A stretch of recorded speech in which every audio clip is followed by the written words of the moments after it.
Okay, good morning, everybody. This is What Does the Bible Say? My name is Caleb Robertson. I am a Christian.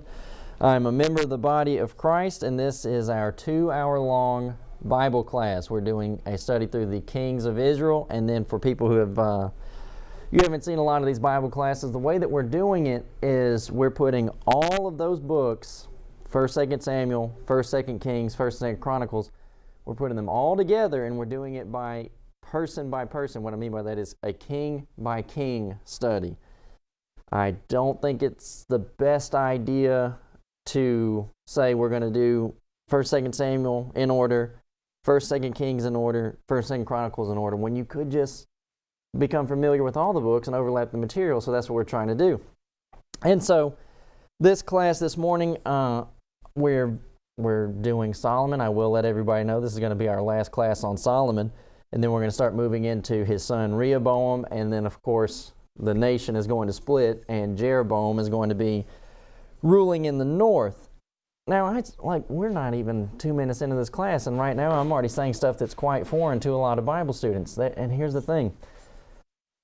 They are not familiar with the history of the Hebrew nation, the nation of Israel. And, to be honest, I hear a lot of people today, and they're just premillennial is the only reason that they care about the nation of Israel. And they say, we got to protect Israel, we got to take care of Palestine, and they're only interested in their idea on the 1,000-year reign, which I don't even think is correct. But if you start asking them, you say, well, you really are enthralled with Israel as a people. And they say, oh, yeah, man. You start asking them questions about Old Testament Israel and the history of it, they won't know. And if they do tell you something, it'll probably be out of a handful of the prophetic books. But here's my thing about the prophetic books. The prophetic books, Jeremiah, Ezekiel, Daniel, and then what they call minor prophets, which just means their books are shorter, those books belong inside of your Kings and Chronicles. Do you get what I mean by that? They should not be studied as outside material.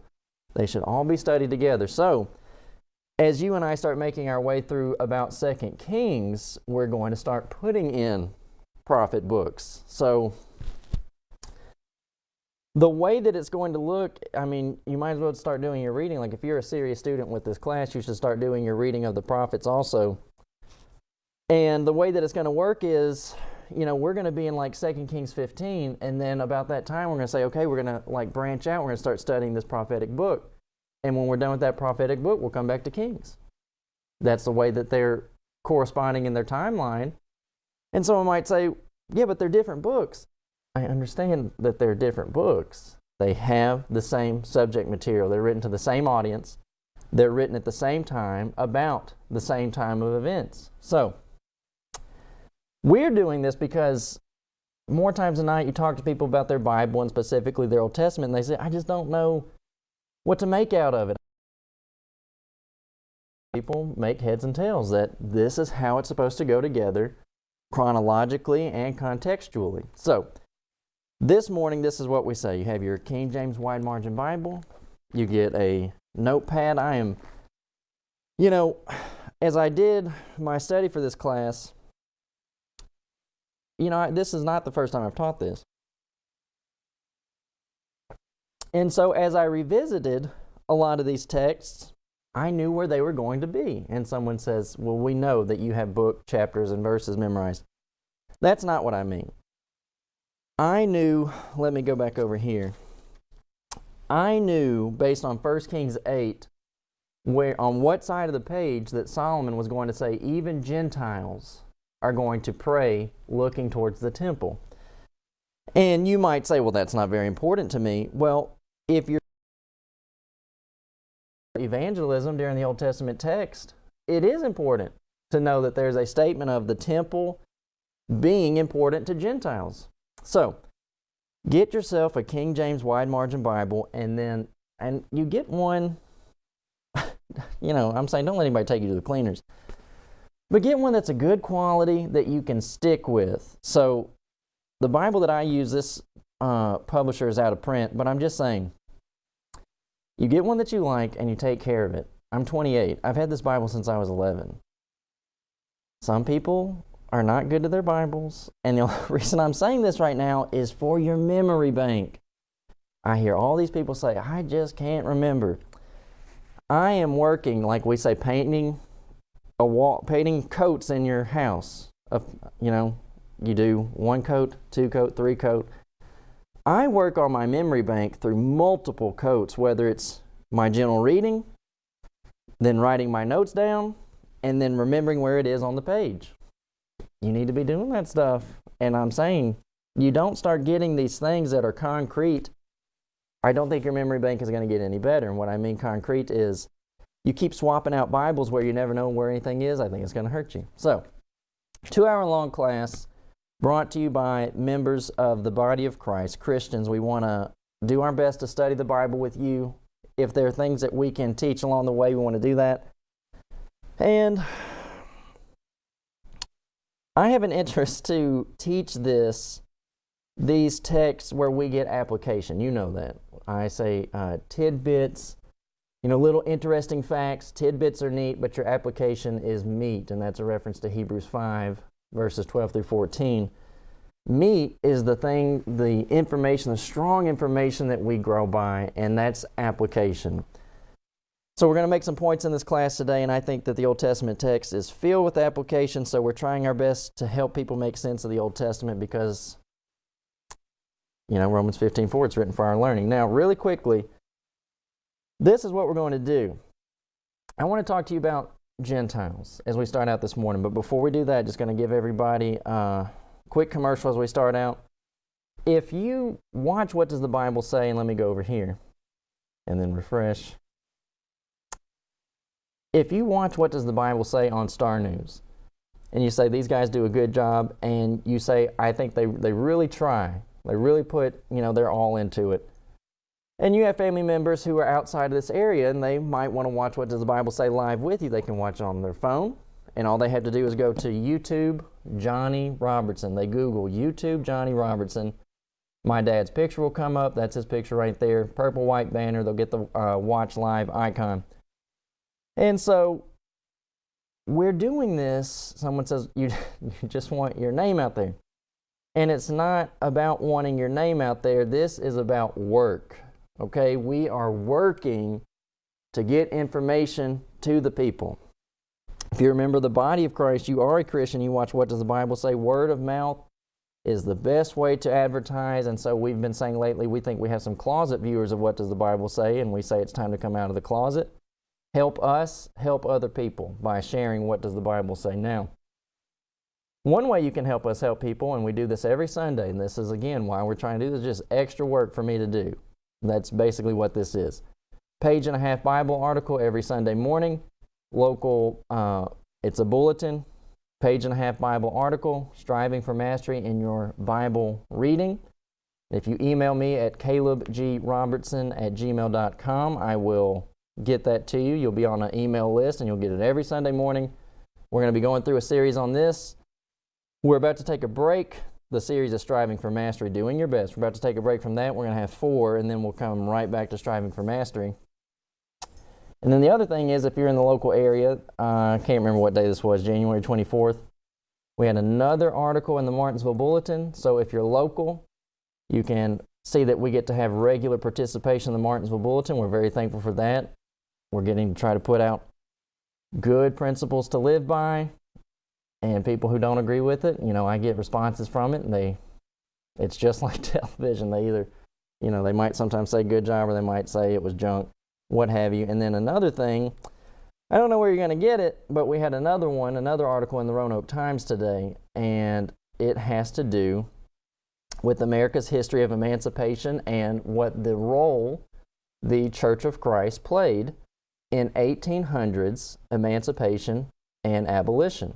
So, if you can find a Roanoke newspaper, that's in there too. And so we're doing this, someone again says, to get your name out there. We're doing this to work with people. Neighbors need to be getting along better. We need to study history. We need to study the Bible.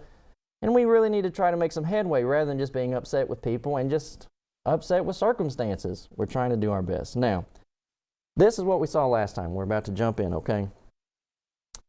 Someone might say, I don't know why it's important to talk about Gentiles. So this is something that you and I need to discuss. We're about to have this is going to be like a chapter in the class where you and I are about to study Gentiles, and we're going to talk about the book of Romans. And we have to do this really before we can go any further with our King study.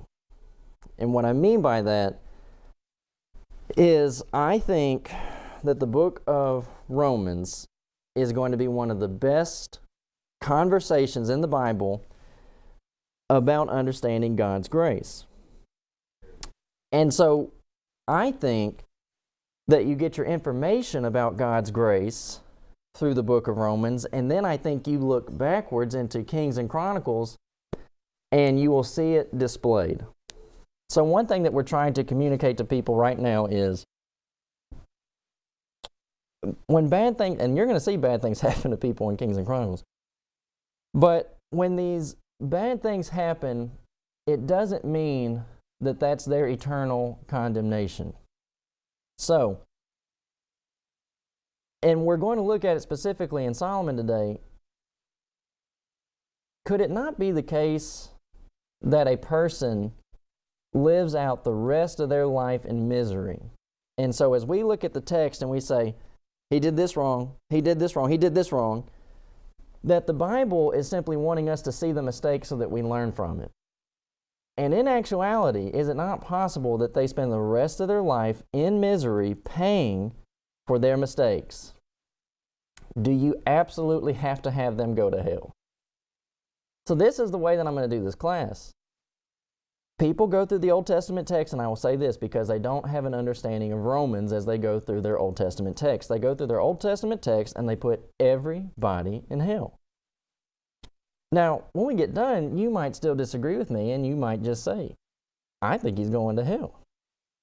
Well, you're going to end up, that's my thing, you're going to end up doing that with everyone. And you're probably going to end up doing that with everybody in the local congregation around you. Because you're going to be able to find fault with everybody. So let's look at this. 3 notes from our last week's study, and then you and I are going to do a very brief discussion on Romans.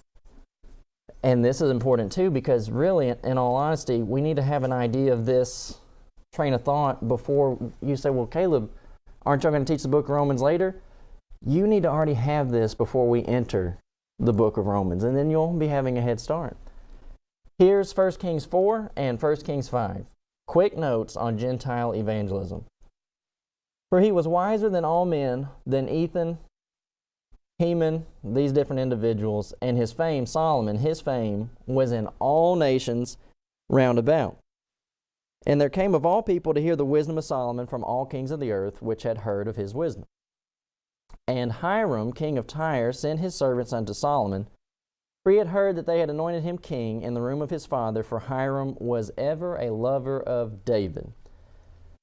And if you keep going forward, let me get out of this. If you keep going forward, then you're going to have the Queen of Sheba coming to see Solomon, and then she's going to praise his wisdom. She's going to say, the half has not been told. That's in chapter 10. And then again, at the end of chapter 10, about the end, verse number 23, verse 24, all the earth sought to Solomon to hear his wisdom. And so really, it's not the idea of Solomon is becoming famous as much as, yeah, they see Solomon, he's the king of Israel, but it's always going to be attached to the God of Israel. And when you have the God of Israel, you have what he said back in Deuteronomy chapter 8, nobody has a law like these people, the Jews. And where'd they get their law? They got it from the God of Israel. So that's why this is important. Now, when you get to your study of Romans, this is a very big deal, y'all. So this is what I say. If you miss Romans 2, and let's go ahead and get it up. If you miss Romans 2, verses 12 through 15, I think that you are actually going to be missing the whole point of the Romans discussion. And here's how people miss it. They look at this text and they call it an innate moral law. I do not agree with that. When we're born, no, I don't believe that we come into this world totally depraved. I don't think that you come into this world with any depravity. You come into this world with ignorance, which is what Peter's going to say. Let's go to our Bible program.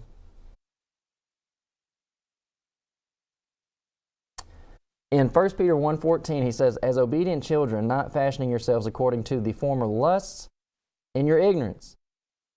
Now, I think it's volume 4 of Alexander Campbell's paper called The Christian Baptist, where he has very good notes on depravity. And he said, when a baby is born into this world, it is the case that all a baby knows is passion.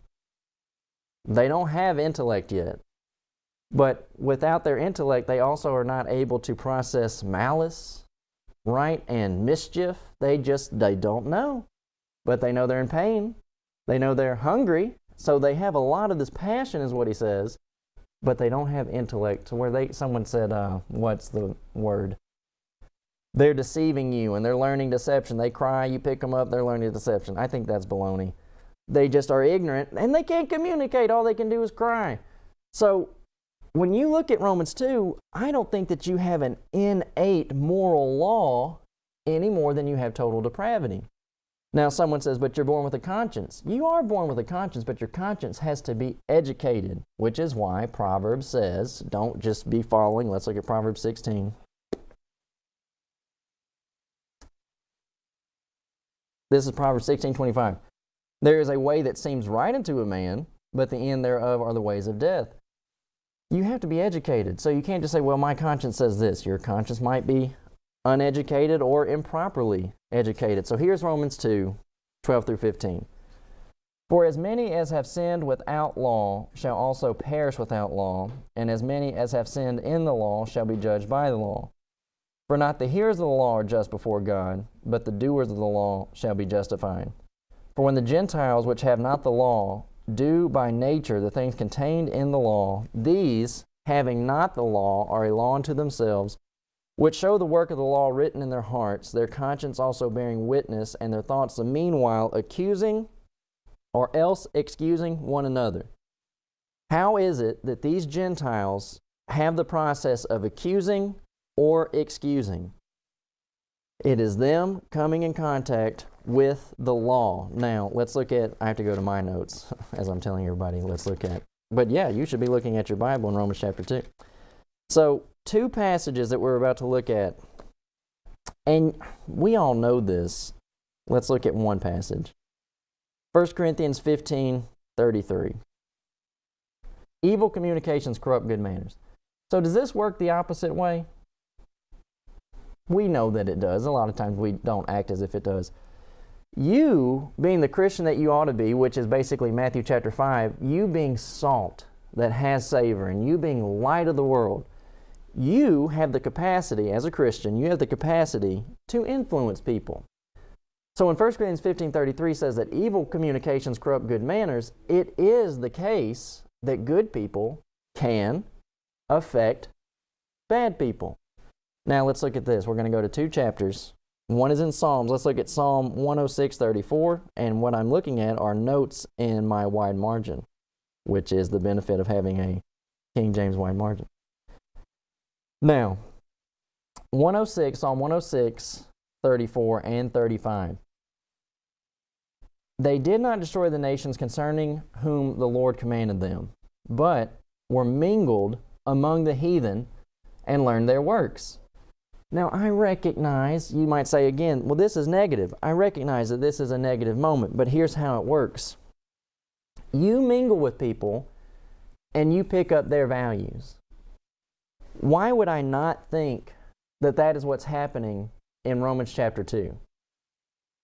For when the Gentiles, which have not the law, do by nature the things contained in the law, these, having not the law, are a law unto themselves. And someone might say, well, Caleb, you're basically missing the point, verse number 14, where it says by nature. Nature does not have to mean inherent nature, like born with, but rather the Greek word can mean long-standing practice, long-standing custom. And how could you develop long-standing practice, customs, and habits? By associating with a certain type of people. So you go over to 1 Corinthians 11, you'll find the word nature. Does not even nature tell you that it's a shame for a man to have long hair?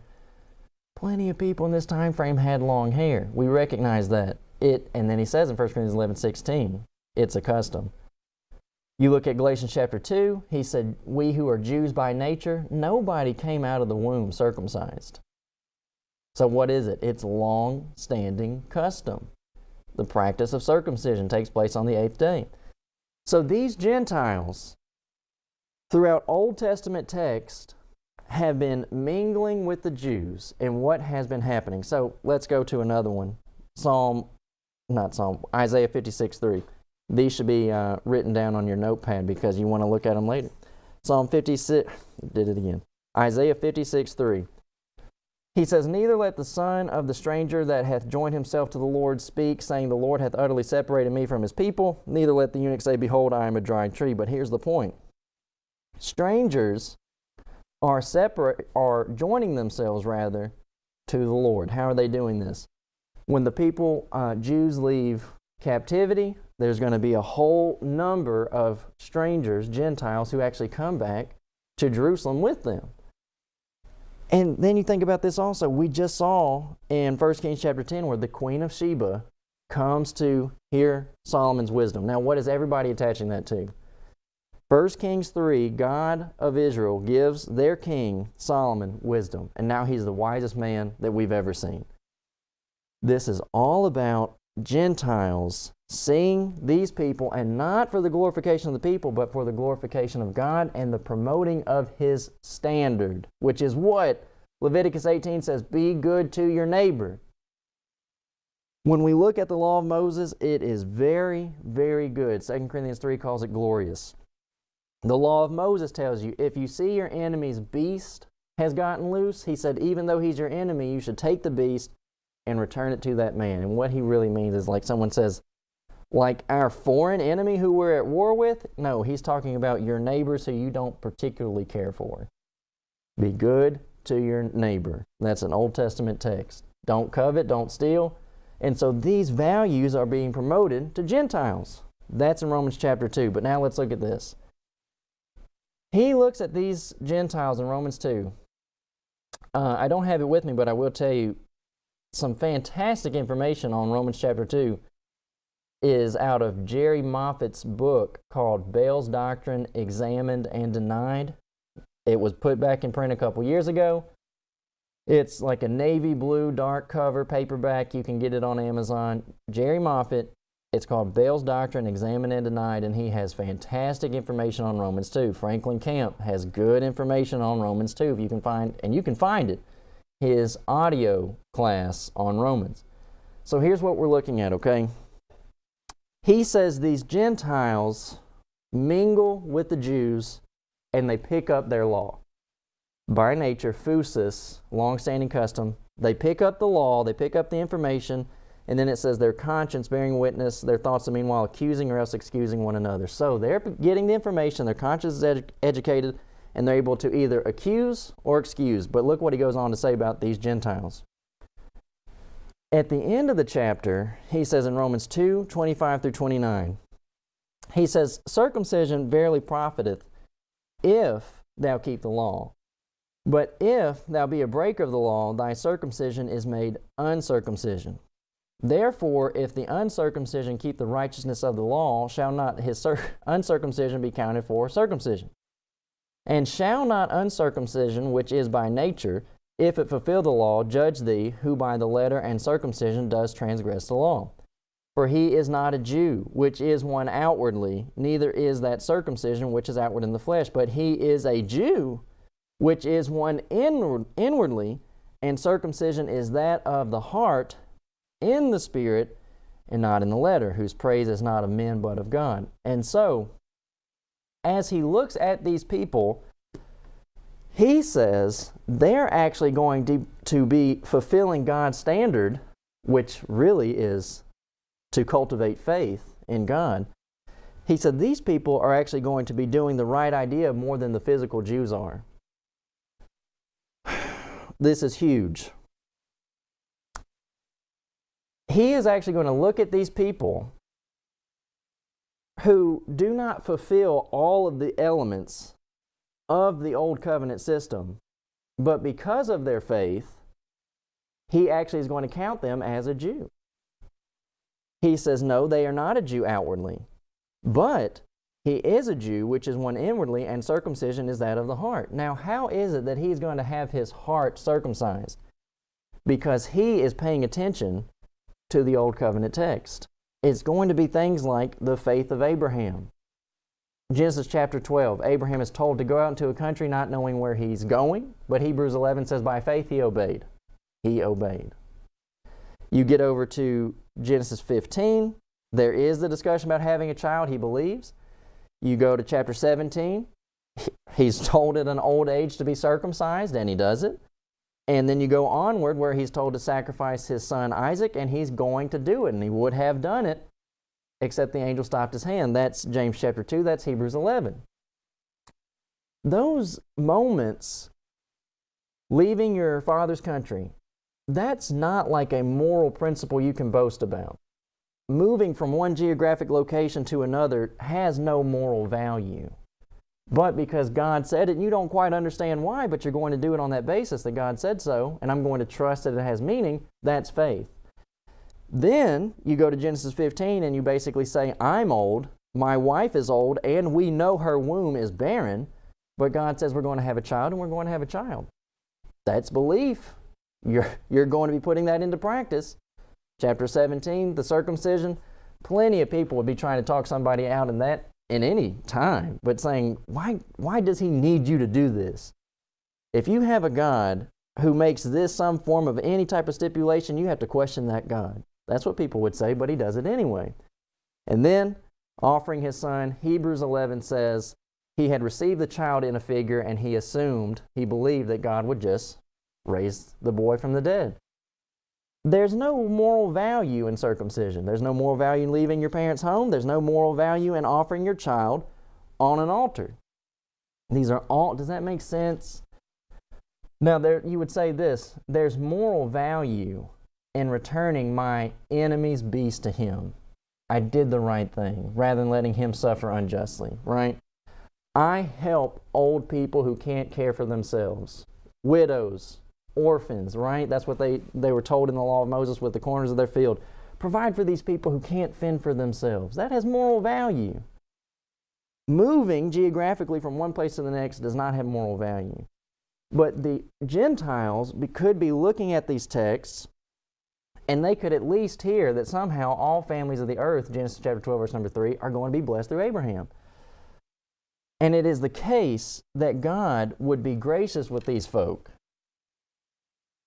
based on their faith. And he said in verses 12 through 15, they're learning the information.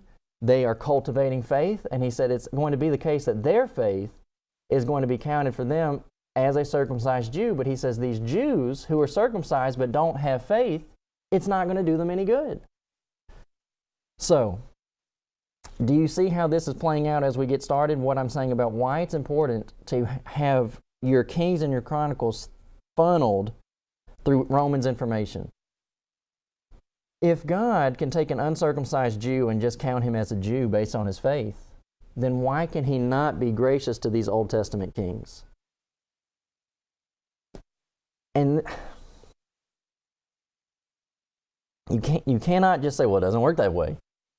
That is exactly how the idea of grace and mercy works. It's not justice, right?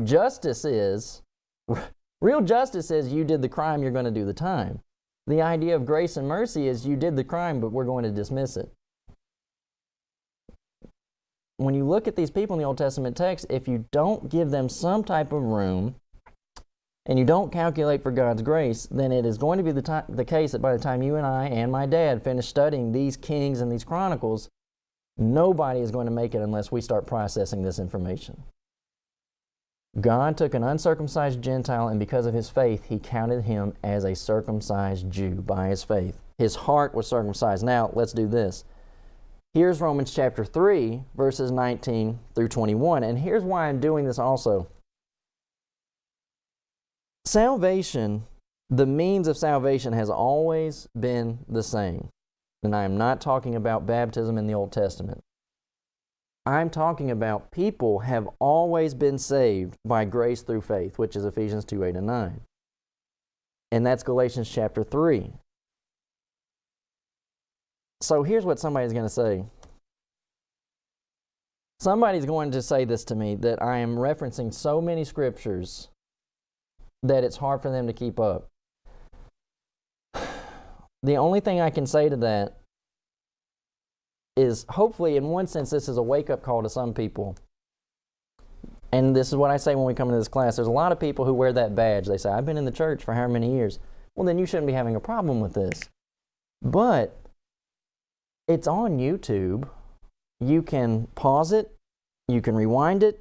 I'm encouraging you to have your Bible out so you can see these texts for yourself. But here's Galatians chapter 3, verse number 8. This is why I was able to say everybody has, if they're saved, they've been saved by grace through faith, and that's the gospel. The scripture foreseeing that God would justify the heathen through faith. Who is the heathen? It's Gentiles that we're talking about right now. Foreseeing that God would justify the heathen through faith, preached before the gospel to Abraham, saying, in thee shall all nations be blessed. Abraham had this, I would just say, an idea. I don't think that he would have it completely fleshed out like we do in the New Testament text. But it's this idea that God is promising good things to us. And we're going to follow Him, and we're hoping to receive this promise. Justify the heathen through faith, He preached before the gospel unto Abraham, saying, in thee shall all nations be blessed. So then, they which be of faith are blessed with faithful Abraham. For as many as are of the works of the law are under the curse, for it is written, cursed is everyone that continues not in all things which are written in the book of the law to do them. But that no man is justified by the law in the sight of God is evident, for the just shall live by faith. So here's what we do as we go through our Old Testament text. We have sometimes we have an incorrect view of how these people ought to be living. You look at Solomon, you look at Saul, you look at David, and you go through and you count all their incorrect acts. Now, I say that there's value in having their mistakes, their sins. There's value in having those things documented so that you and I learn from them. When I was a kid, it was the case that if my brother was getting in trouble for something more times than not, I was doing it with him. And a lot of times, it was the case that only my brother got a spanking. And it worked out for me that I straightened up because I did not want to get a spanking. You're watching these people make mistakes, and this is what I'm saying about Solomon today. You are going to watch him make these moments where he mistreats people, and then years later, it comes back to get him. And y'all, I am saying that is a very, very large punishment in and of itself.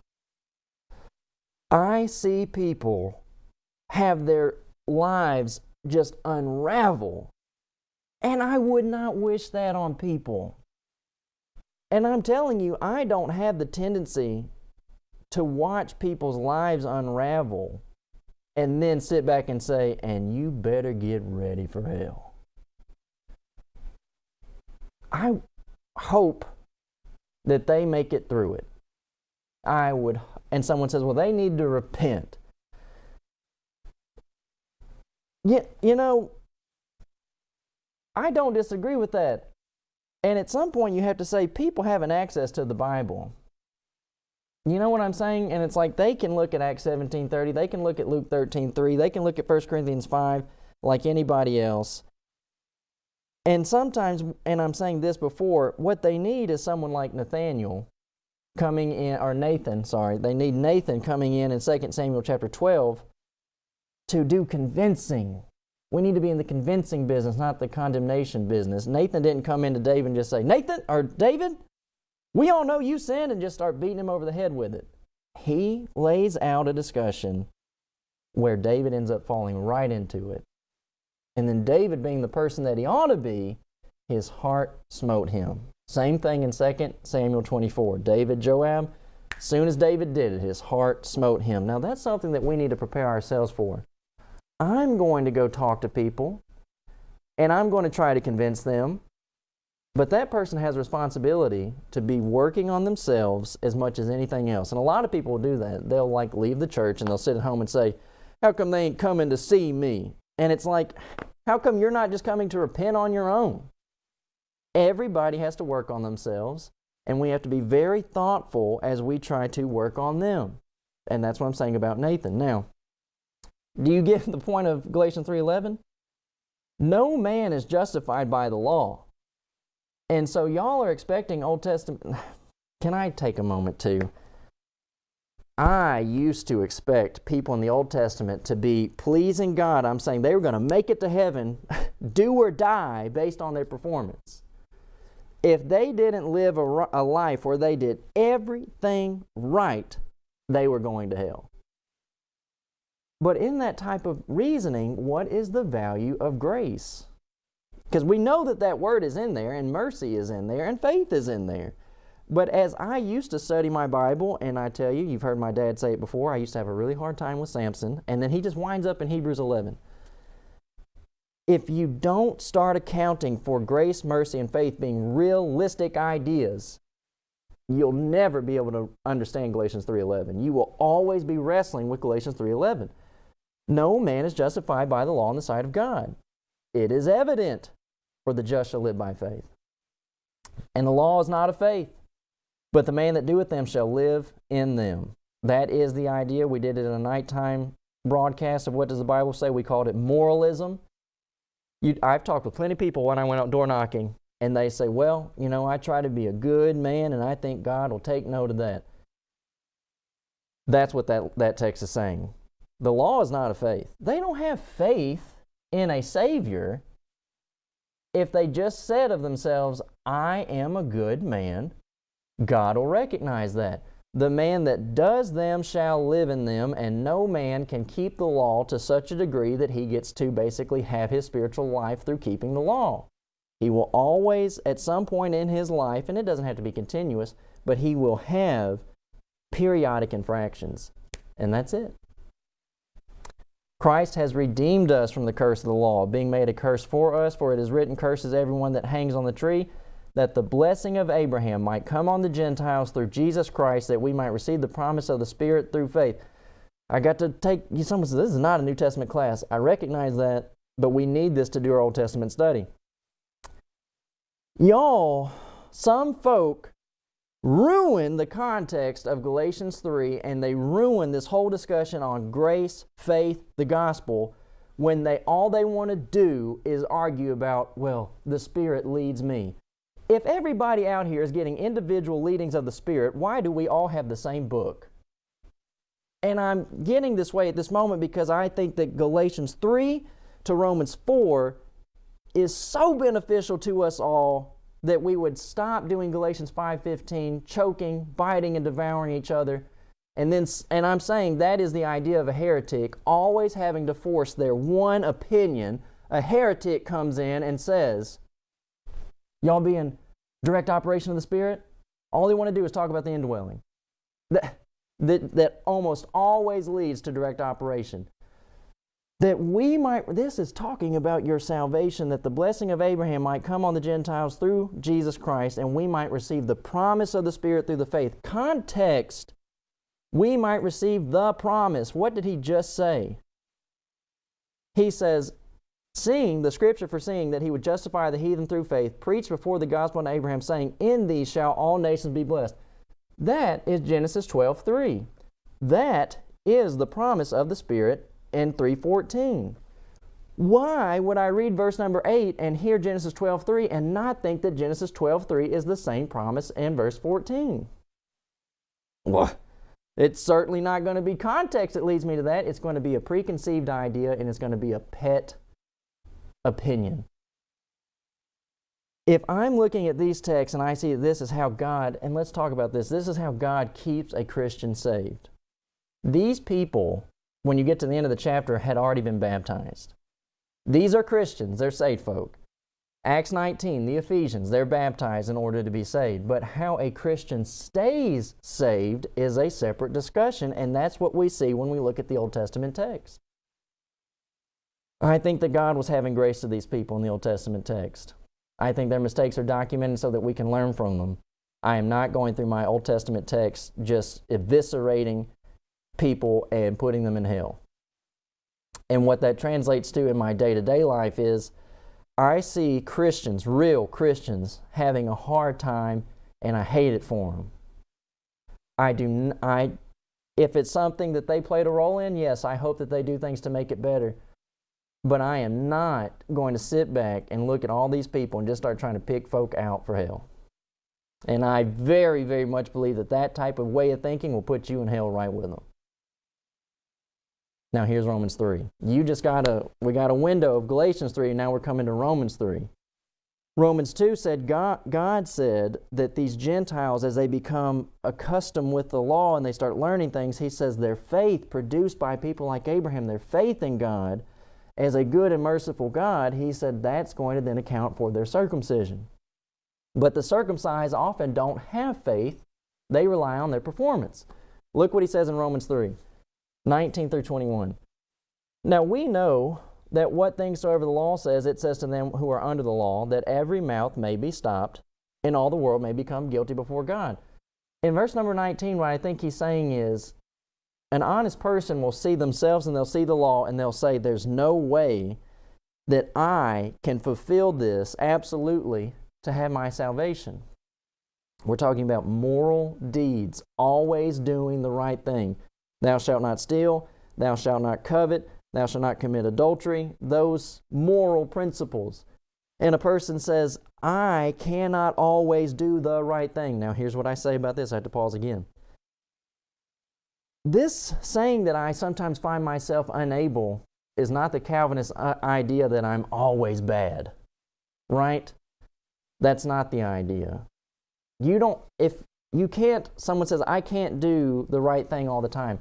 Well, that does not then translate to, I always do the bad thing, which is exactly what John Calvin said in his Institutes. He said, every bit of man, flesh and soul, he said, head to toe, is corrupt, and the person, he said, is himself concupiscence. His writing says you're as bad as you can be all the time.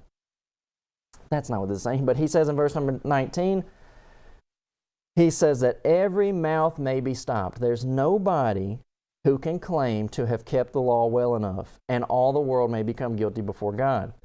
Therefore, by the deeds of the law, there shall no flesh be justified in His sight. That's exactly what he said in Galatians 3:11. Therefore, by the deeds of the law, there shall no flesh be justified in His sight. For by the law is the knowledge of sin. So let's pause here again.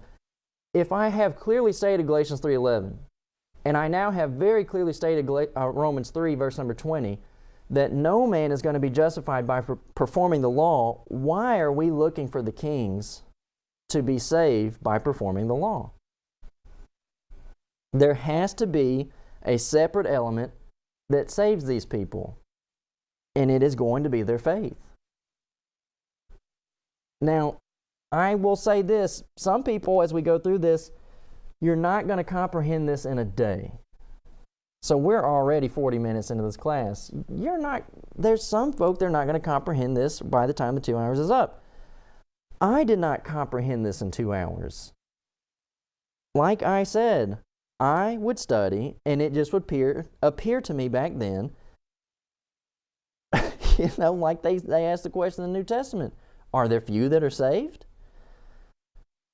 These people in the Old Testament text who had faith in God, I'm holding out hope for them. I'm trying to practice Matthew 7, that I don't be so hard on these people. And I'm going to say this too. I cannot comprehend what it would have been like to have been King Solomon. And I already know, and you do too, you have seen big fish in little pond, and boy, it goes right to their head right away. And you say, man, that was a worrisome sight. They got inflated so fast, they were puffed up in an instant. Now, you have the Queen of Sheba saying, I have never seen anybody like Solomon. I cannot imagine it. And I don't think you can either. And somebody is going to come along and they're going to say, yeah, I can't imagine it, but I know what's right. I do too. And Solomon did too. But we're talking about the way that temptation presents itself. Very, very difficult. And I'm saying, y'all,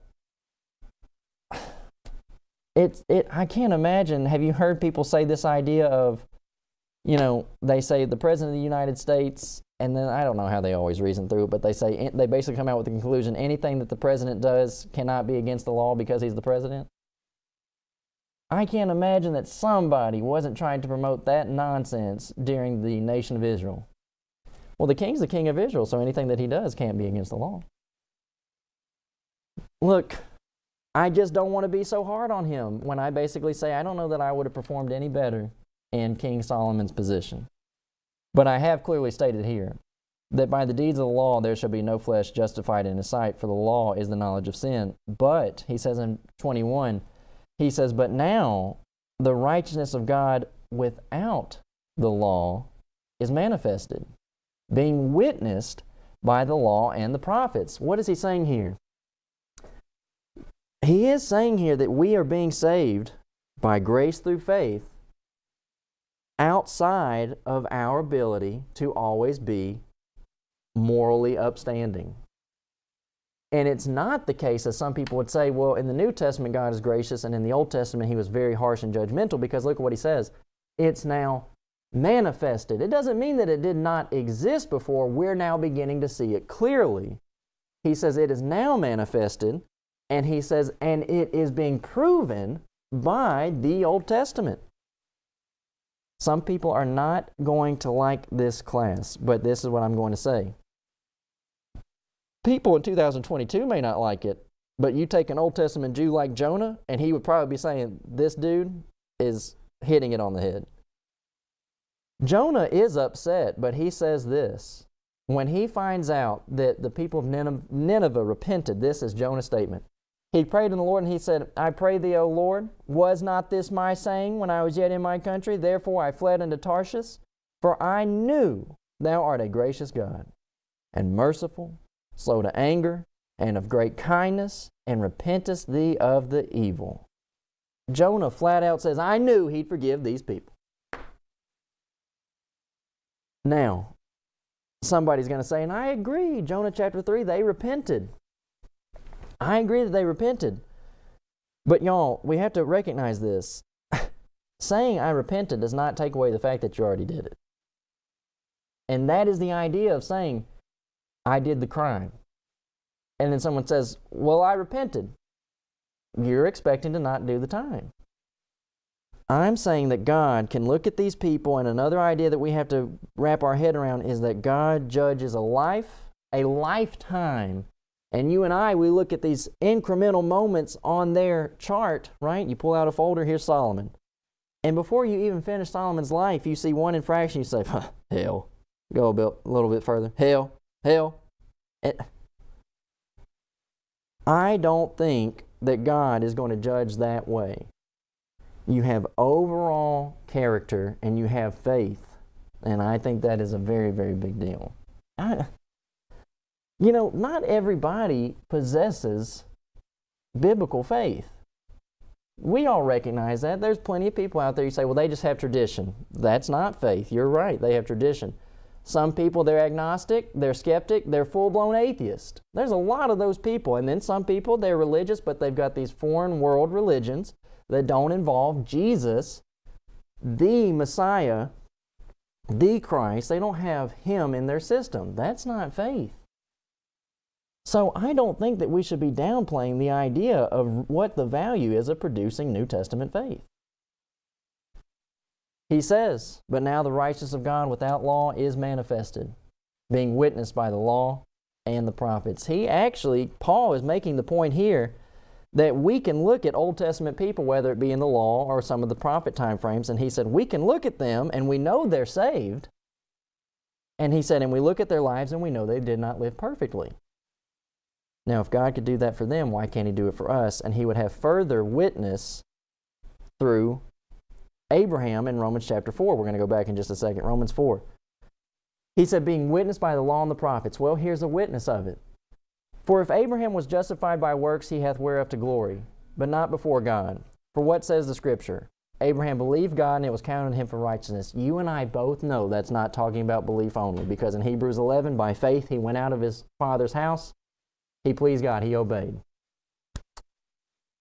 So this is to my point a moment ago. This is talking about a lifetime of following God by faith. For what says the Scripture? Abraham believed God, and it was counted to him for righteousness. Now to him that worketh is the reward not reckoned of grace, but of debt. But to him that worketh not, but believeth on him that justifieth the ungodly, his faith is counted for righteousness. I know this is not a Romans class, but like I said, it'll give us a heads up when we get to Romans. What did he just say in verse number 5? The idea of righteous folk are not saved. What did Jesus say? He said, the whole, those people who are whole, they don't need a physician. He said, I came to heal the sick. What did he just say in verse number 5? He justifies the ungodly. Do y'all think that Abraham was living a sinlessly perfect life? As long as Abraham lived, that is a lot of time to have sin here and there. Now someone says, we know the life of Abraham, we know that he consistently followed God. I agree with that. I'm still sticking with the idea that's a lot of time to have sin here and there. And you know that. He justifies the ungodly. His faith is counted for righteousness. You're not actually a righteous individual. You're a guilty individual, but he's counting you as a righteous individual. There's all manner of illustrations for this. It's not what you actually are, but that's what he's counting you as. Even as David also described the blessedness of man, unto whom God imputeth righteousness without works. What does that mean? That you don't have... David offered sacrifices. Do you think that David would have been pleasing to God if he just said, well, I'm just not going to participate in sacrifices for the rest of my life? I just don't think that I need that. He would not have been pleasing to God, and he would not have had faith. That's not what this is talking about. This is talking about his infractions.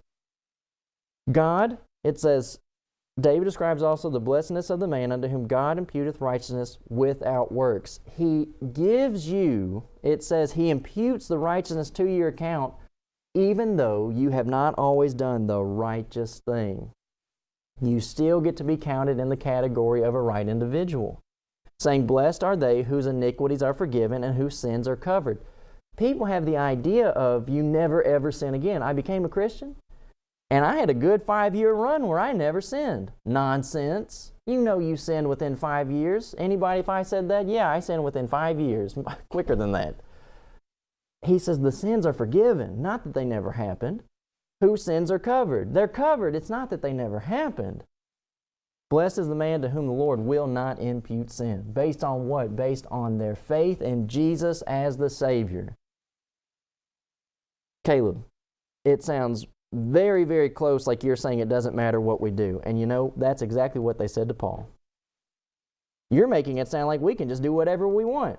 What shall we say then? Shall we continue in sin that grace may abound? God forbid. That does not mean there's no grace. And having grace does not mean you then want to go running wild. What does law do? Law protects me from you. And it protects you from me and all of our neighbors. That's what it's designed to do, so that we can have peaceful lives cohabitating together. But you have Galatians 3:11 that says nobody's going to be justified by the law. And you have Romans 3, verse number 20 that says nobody's going to be justified by the law. Then what's the value of the law? It protects us. It teaches us empathy.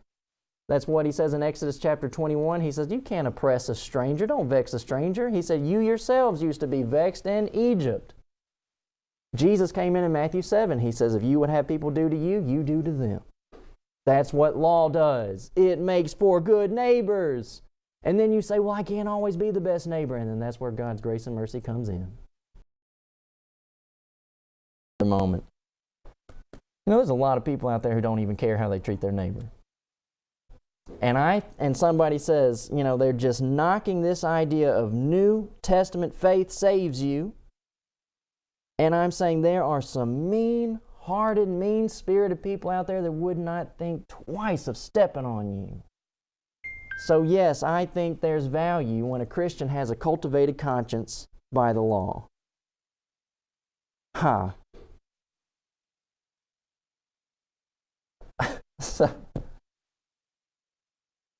So, like I said, that's very nice. I just got a text this is from my dad. This is just, I don't even know what time it is. We can go ahead and have just a moment together, and we'll start doing through our commercial. So this was in, like I said, the Roanoke Times, and I said, we're in Martinsville, we don't even get the Roanoke paper down here anymore. So Dad just texted me and he said, Ken Reese sent me a copy of your article. Ken Reese is our lawyer. He said, Ken Reese sent me a copy of your article in the Roanoke Times. Ken represents us, and one time Ken Reese gets a lot of pretty high-profile cases. And one time my dad asked him, why do you fool with us? And Ken Reese's response was, sometimes it's good. Sometimes you just want to do something good. That's what his statement was for working with us. And, we get to have it through Ken Reese. So if you're in the area, you're going to see Christians having discussion in the Roanoke Times. Come back over here. Martinsville Bulletin. You're watching this broadcast, and I would say this. I would hope that you would say, this was beneficial information out of Galatians and Romans. I hope it helps you. I want people to feel good about being a Christian. I want them to be confident in their salvation. There's a lot of people, and I'm saying, to the degree where we get out of this business where someone says, are you saved? And you say, I sure hope so. Are you saved? I am saved. I'm going to heaven. I hope it's beneficial for you. YouTube Johnny Robertson. Put into Google, YouTube Johnny Robertson, purple white banner. What does the Bible say? See my dad's picture. See the Watch Live icon. Email me at calebgrobertson@gmail.com. Get on the Informer list every Sunday. It's a page-and-a-half Bible article. We're doing all this, y'all, as we study this information today because we want people to have the truth. And I think this too, y'all. I think we have no clue. Let me take a moment.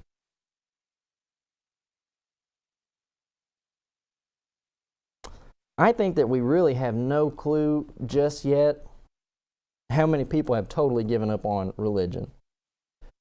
And it's like I'm saying there's a lot of things that people are upset about right now, and sometimes that's just how society goes. But if you're someone who's watching this broadcast, hey, we might be in for a ride as far as society goes, but what you're not going to be in a ride for is your salvation. What do I mean by that? The world might be going up and down, but all that while we should be confident that the world's doing its thing, and whatever it does, I'm getting to go to heaven. Okay? And I think, too, that even as we live this life, and while there are a lot of disappointing aspects and hurtful aspects, I think that the times that are not hurtful, they're not just good, they're beautiful. We should enjoy. I think that God put us here to enjoy, to be good to each other, and try to help other people. So, as we do this, here's Romans 4. Abraham, as he said in Romans chapter 3, Abraham is a witness. He's an example of it being said, he says, righteousness being manifest without the law. Now, here's what people do. This is the end of Romans 3. When we look at our Old Testament text and we start making these marks against David, Saul, and Solomon, we make these marks against them. This is what we're really shooting for. Maybe we don't recognize it, but we need to recognize it now and say that's the wrong idea. He says in Romans 3, where is boasting then? It's excluded. By what law? Of works? Nay, but by the law of faith. Therefore, we conclude that a man is justified by faith without the deeds of the law. Is he the God of the Jews only? Is he not also of the Gentiles? Yes, of the Gentiles also, seeing it is one God, which shall justify the circumcision by faith, and uncircumcision through faith. Do we then make void the law through faith? God forbid. Yea, we establish the law. If I say that I'm being saved by my faith, I'm recognizing the law did its job against me. It educated me. It showed me right from wrong. I cannot always do the right thing, therefore my faith takes care of me, and all the while I just establish the value of the law. They're working together. The law does its job, and faith does its. But here's my point. He says, where's boasting then? You want kings to live a life where at the end of the day they do get to boast. And you would say, no, I'm not necessarily saying that. Then why are you so confident that they're all lost because they didn't live a life worth boasting over? That is exactly what people are saying. This is going to take some study. We're going to have to cultivate a knowledge of Romans, and that's how we're going to do our Old Testament study, y'all. It's going to be funneled through the principles of Romans. Romans 3, Romans 4, and then here's another one out of Romans 5. Moreover, the law, this is verse number 20, moreover, the law entered that offense might abound, but where sin abounded, grace did much more abound. He said there, you say, I go through my Old Testament, there's a lot of sin going on back there. And then Paul comes in and he says, but there's a lot of grace too. Where sin abounded, grace did much more abound. He says the grace is going to overpower the sin. That as sin has reigned unto death, even so might grace reign through righteousness unto eternal life by Jesus Christ our Lord. I think, y'all, with this text in mind, the way somebody says, I am overburdened in my guilt, I understand. But I'm saying when we really get an understanding of faith and we get an understanding that God wants to save us, then you should be so much more relieved. Can I say this right now? For some people who are not going to like this, some people might say this about faith, grace, and mercy. And when I talk about having relief, someone says, relief? Well, that's a feeling. You could feel relieved and not actually be relieved. Listen, this relief is coming through an intellectual process of the mind. Faith is a reasoned out thing. So don't give me this business about, well, if you have feeling. In Romans chapter 5, he said we ought to have joy and peace, and those are feelings. But where did they come from? They came through the truth that produced faith in us in the Christ. You're going to have to get, and I'm saying, y'all, we're going to have to get off this business of, I can't have a feeling. What you're really wanting to say is, feelings don't override truth, and I agree with that. But truth is bound to produce feeling in me. And then someone says, well, no. If it is the truth, it's going to stand. These people who have good feelings and they don't have the truth, are you actually working with them for them to get the real truth? That's all I'm saying on this. Now, take another moment.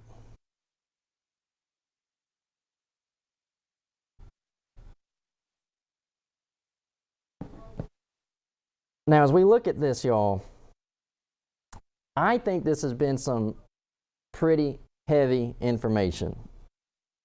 And at this moment, I guess let's just go ahead and go through this. I've got information that I did not get to do last week.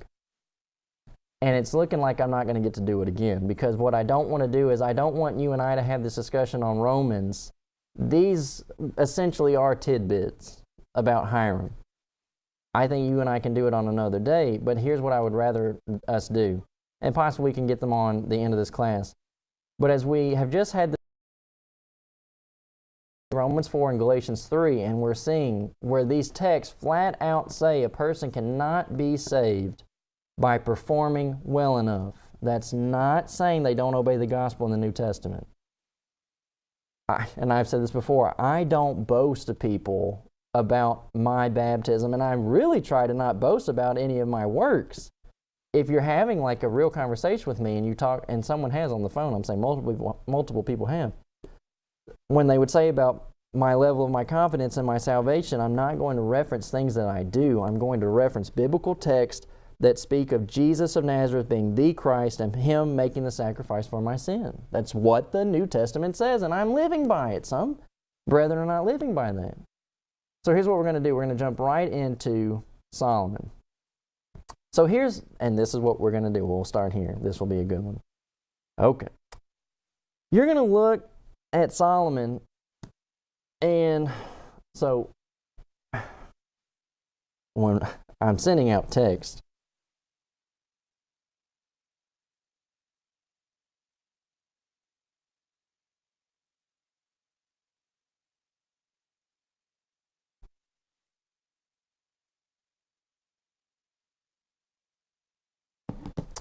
So here's what we're doing, okay? We're now about to go through this stage of Solomon's life where we're going to be finding these mistakes. Now I'm going to tell you on this one, you're going to read your Kings. And I think we should be learning from these points. There is some immediate application. So when you look at 1 Kings 5, this is what you see. Solomon had 70,000 that bear burdens. This is while they're going to begin building the temple. 80,000 hewers in the mountains. Well, it doesn't say anything about who these people are. But when you read 2 Chronicles 2, 17 through 18, Solomon numbered all the strangers that were in the land of Israel. After the numbering, wherewith David his father had numbered them, and they were found 150,000 and 3,600. And of that number, it says he set 70,000 of them to be bearers of burdens, and 80,000 to be hewers in the mountain, and 3,600 overseers to set the people of work. So, you're going to read the text, and you're going to say, well, Solomon should not have kept all these Canaanites in the land. I recognize that. And now, if someone might say this, and really, someone might say that doesn't matter, but it is a factor in it. He is dealing with what generations had left for him ahead of time. Now, we recognize that, and someone might say, well, he still should do the right thing. I recognize that too, but I can also say there might be some hesitancy that he says, if we do this, we might end up like Saul, 2 Samuel 21. Saul went against the Gibeonites, against the covenant they had made back in Joshua, and that basically produced a famine in the lifetime of David. Now, everybody watching, we're about to take a quick commercial. It'll only be like about a minute or two long. We'll come right back. You just tell me when. And we need her to get this done. And then out of nowhere comes a lad. And this unnamed lad goes and tells Absalom, foils the plan. Almost. And then for your notes, Acts 23:16, Saul's or Paul's sister's son, we don't know his name, but Saul's nephew comes in and saves the day. Just in a moment, being in the right place at the right time and being willing to put yourself in the mix. Somebody says, no, don't involve me. Worthless. You're not helping. You know it too. Like, I'm not telling you anything you didn't know. If you're going to be one of these people who says, don't put me in it, to the cause, worthless. These people are going out on limbs for the cause. So, here's what I'm saying, y'all. You're dealing with somebody, Absalom, who is going against his own dad and had his own brother assassinated. You think he won't kill these people? And at the same time, you're going against Joab and I can never remember the other brother's name. Abishai. You're going against Joab and Abishai. They will kill this boy, a lad. You think they have a problem killing him to keep messages in wartime from being delivered? We all know that opposing sides will capture, what are they called? Couriers, and they will execute your courier. Don't call yourself a pawn. You are very important to this whole scheme that is going on. We have a battle going on between good and evil. You are important, and I would say probably you just don't recognize your potential. Excuse me. So, when I talk about, you say, well, I'm not the preacher. I have other books, I'm just not there yet. I have these other books here with me. And if you will read, okay, all right, now we're back on. Quick commercial break. We already had our commercial where we talked about getting on the informer list, calebgrobertson@gmail.com, letting your friends know about what does the Bible say so they can be a part of this Bible class, and the nighttime broadcast where we're answering sectarian tradition and all these different things that we all get to do together. Now, with our discussion, we said you're studying your Old Testament, Kings, Chronicles, Samuel, life of David. We're taking these imperfect people, but we're funneling what we know about them through what we learn in the book of Romans. And so, you're going to find where Solomon had these Canaanites in the land. he's going to flat out say in 1 Kings 9, 20 through 22, and all the people that were left of the Amorites, Hittites, Perizzites, Hivites, Jebusites, which were not of the children of Israel, their children that were left after them in the land, whom the children of Israel also were not able utterly to destroy, upon those did Solomon levy a tribute of bond service unto this day, but the children of Israel did Solomon make no bondmen. Now, someone's going to look at this text, and I would probably agree with this. Someone's going to say, well, if you had all these Canaanites and you're able to put them into servitude, then you could have gone ahead and fulfilled Deuteronomy 7. I tend to agree with that. Understand where someone might say he could have had the idea of, well, we're going to end up like 2 Samuel 21. But then someone else might say this is a could be. Someone might say, yeah, but you just had a whole discussion out of Romans 2 about how Gentiles get to become acclimated to the law and the standard. Someone might say these people might be glad to be there and in bond service and servitude. Maybe. But as we keep going through the study, I think that this is just going to be one thing added to the list. So I do want and I think we still have copies of it. I think it was 1991 or 92, the Collierville lectures. It's called What a Fellowship. And basically in the 90s, all the people who are like brotherhood preachers right now, in the 90s, they all preach lessons at the Collierville lectureship on fellowship that condemns their fellowship practices today, 2020 to 2022, and a little before that, somewhat before that. And so one of the points that's made in that book about fellowship and local congregation and church discipline, one point is made where somebody says, well, we've always been doing it this way. That's not an excuse. That's not an excuse to keep doing things incorrectly that are harmful to other people for the sake of, you say, well, our grandparents did this. Sometimes you just basically have to spend years wrestling with an eldership who doesn't know what to do, and then the elders die, and the people are still left with basically a mess, and you just have to keep saying, and those elders put you in this mess. And there's various possibilities of it, but we should not just keep doing the wrong thing because that's how it's always been done. And I do want to say this before we move further about the Chronicles account. In the Chronicles account. Now, in Chronicles, you are going to see David number the people, and his heart smites him, he repents. But what I said about Chronicles was, you don't even see the whole Bathsheba thing. You don't see David and Bathsheba, and if I'm not mistaken, Chronicles just skips right over the Absalom rebellion. You go from them putting down, I believe it was the Ammonites. Joab goes out to fight with the Ammonites. He tells David, you need to come out here because we're about to have a victory. And he said, we want you to be attributed to the victory. And then after that, he's numbering the people. You skipped a whole window of drama in 1 Chronicles. This is Solomon's representation in Chronicles. He reigned over all the kings from the river even to the land of the Philistines and to the border of Egypt. And the king made silver in Jerusalem as stones and cedar trees, and he made as sycamore trees that are low plains in abundance. And they brought unto Solomon horses out of Egypt and out of all the lands. Now the rest of the acts of Solomon, first and last, are they not written in the book of Nathan the prophet, and in the prophecy of Ahijah, and the visions of Iddo the seer against Jeroboam the son of Nebat? Solomon reigned in Jerusalem over all Israel 40 years. Solomon slept with his fathers, and he was buried in the city of David his father, and Rehoboam his son reigned in his stead.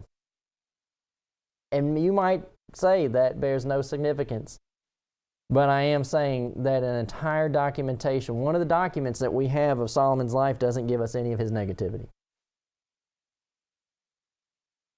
And based on what you and I saw out of Romans and Galatians, and you know that Hebrews 10 says, Hebrews 10, 16, and 17 says, I will put my law in their hearts, and in their minds will I write them, and their sins and iniquities will I remember no more.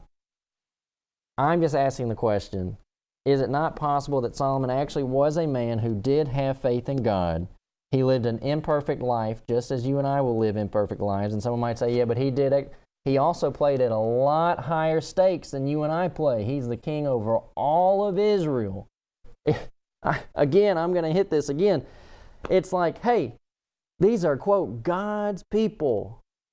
You're the nation of Israel, and I want you to lead this people. And somebody says, well, that's just a greater responsibility he could fulfill. I do wish that people could live under the standards they put on other people and feel that weight that they want everybody else to carry, which in reality is Matthew 23.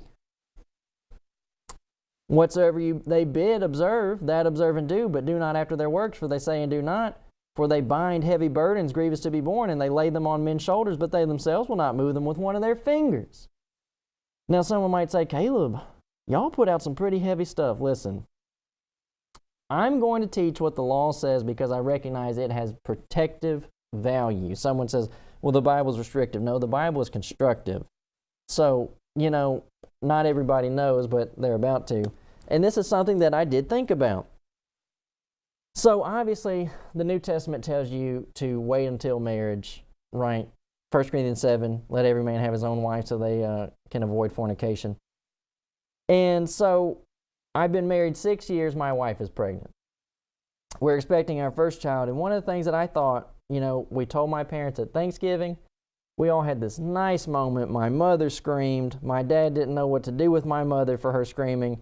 And I cried. We all have a good moment. And I thought, I hate it for people who they go ahead and they do it.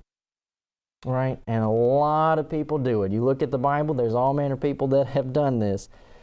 And I'm saying, I hate it for young people who don't get married and they go ahead and they get pregnant, and then in a stressful way, these young ladies have to come home and tell their parents, I'm pregnant.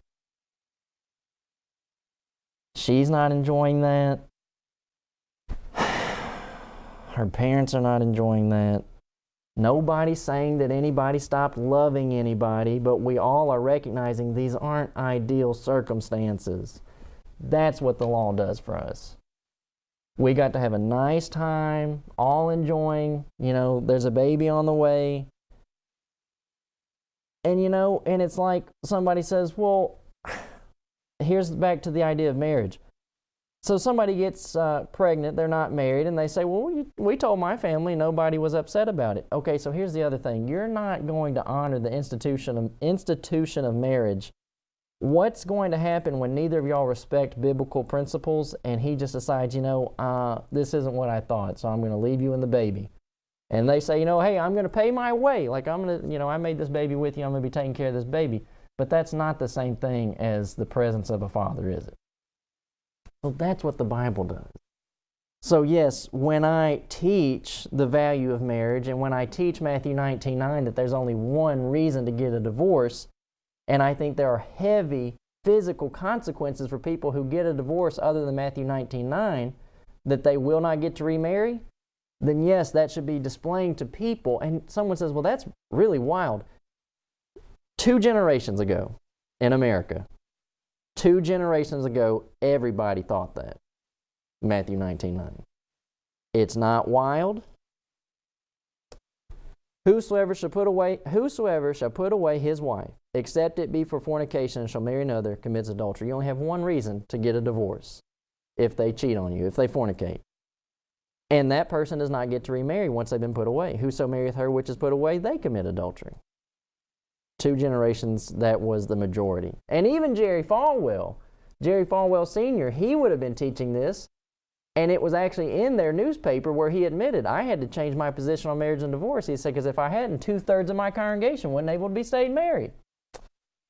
That's America. That's not, we don't just get to change the Bible for America. If he were alive today, he already changed the Bible once. He'd just be changing it for the homosexuals and transgenders.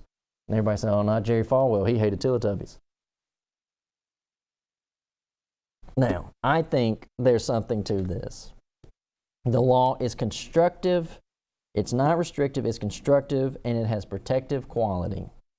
And I think, too, people, I think God's worried about people's feelings, and people heap a lot of bad feeling on themselves. And here's something too, y'all. We're going to get into it. This is what I'm really talking about, the illness and the symptom. So everybody knows about Solomon, his strange wives. I'm not going to spend too much time on that because everybody knows about it. But I think there's a lot more going on than just that. So, strange, the idolatry, right? The idolatry is a symptom, and the actual illness is his strange wives. Does that make sense? Everybody just looks at the false gods. Well, that's just the end of it, though. It started by having these strange wives, and so we've already had classes in here, and I'm going to say this too. We've already had classes on be careful who you marry. Let me take a moment.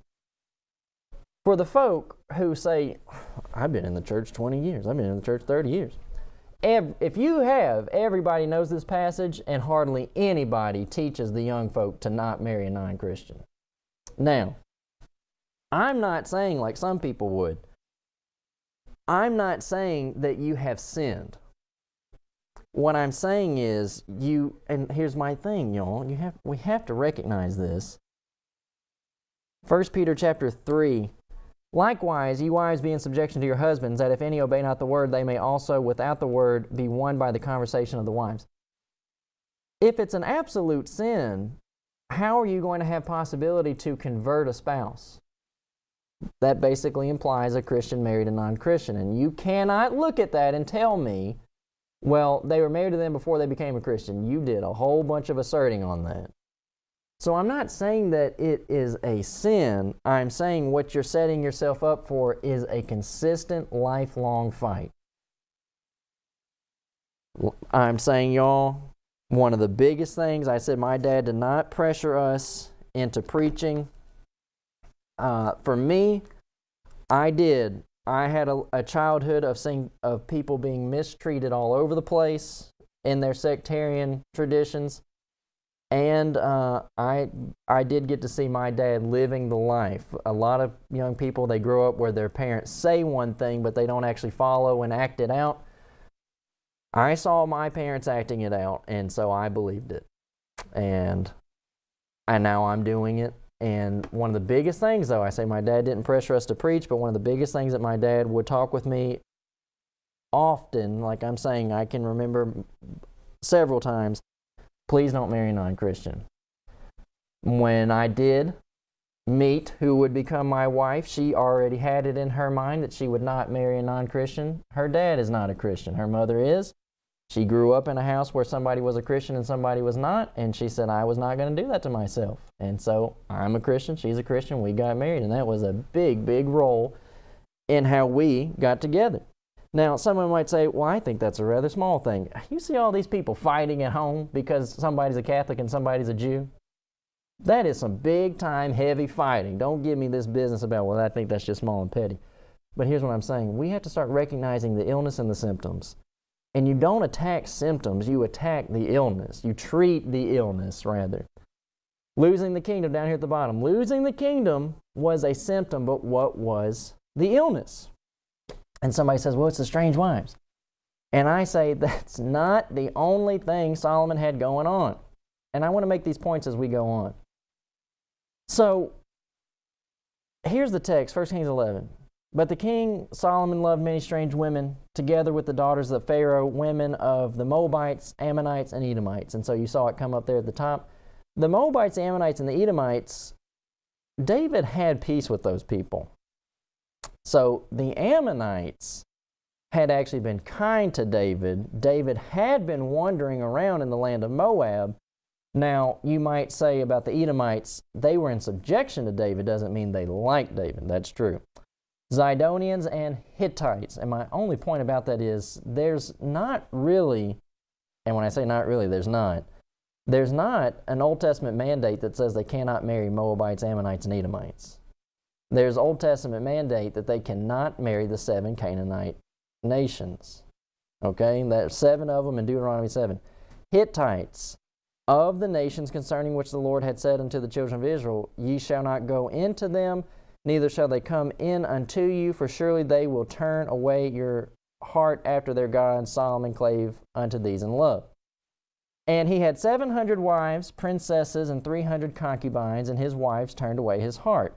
For it came to pass, when Solomon was old, that his wives turned away his heart after other gods, and his heart was not perfect with the Lord his God, as was the heart of David his father. For Solomon went after Ashtaroth, the goddess of the Zidonians, and after, Milcom, the abomination of the Ammonites. Now, and then it says in verse number 6, and Solomon did evil in the sight of the Lord, and went not fully after the Lord as David his father. Then did Solomon build a high place for Chemosh, the abomination of Moab, in the hill that is before Jerusalem, and for Molech, and the abomination of the children of Ammon. Now, even in those last texts, someone might be saying, that I have them highlighted up there, the Moabites, Ammonites, and Edomites. Moab and Ammon, they came out of Lot, which is Abraham's nephew. These people are related. Like, if you want to call them cousins, and you can say it, I'm not going to argue with you about that. You say, well, they're not full-on Jews. I don't know if these people practice circumcision. I don't know. But we already saw Romans 2. But I do know these are relatives. And the Edomites came out of Esau. Again, they're relatives. When you look at Deuteronomy chapter 2, God is going to say this. He's going to say, do not meddle with them. Don't be waging wars against them. That's not a saying that they can't defend. Israel cannot defend themselves against the Moabites, Ammonites, and the Edomites. But he says with them, don't meddle with them, don't fight against them. Now, the fact that they went off later and they developed their own idols, that's what they did. But as far as their origination, they are not Canaanite people. They're just not Canaanite people. Then did Solomon build a high place for Chemosh, the abomination of the children of Ammon. And likewise did he for all his strange wives, which burnt incense and sacrifice unto their gods. So, at the end of the day, I'm just doing this for our perception of Solomon. Obviously, this is all problematic because God says so. But I would like to make a note down at the bottom that it says, and likewise did he for all his strange wives, which burnt incense and sacrifice unto their gods. I don't think that Solomon is actually participating in these idolatrous activities. When it says there in verse number 8, he did these for his wives, which burnt incense and sacrifice, there it says they're the ones who do it. For his wives, which burn and sacrifice. Now, the problem is, he basically establishes all these things inside of Israel. Now, you all know, basically, what do you want to call it? An accessory? They wanted to do this and I just supplied it. That's bad, right? And that's Romans 13:14. He is, in fact, making provisions for these people. I don't think he participated. That's my statement on verse number 8 there. I don't think that Solomon is actually going after the idols like he is out there worshiping them, rather than he just provided the opportunity for these strange wives, which is what verse number 8 says. But what I'm really wanting to hit on right now is the fact of this is not the only thing that he was doing. And so here's a moment where I say, here's some potential homework. If you are interested, homework's not a bad thing. It's just extra study. I would hope by now, as far deep as we are into these classes, that you have them. International Standard Bible Encyclopedia. Sometimes it's a 4-volume set, sometimes it's a 5-volume set, and you want it to be edited by O-R-R. That's how you want the editor to be. Otherwise, you're going to get a lot of modernism.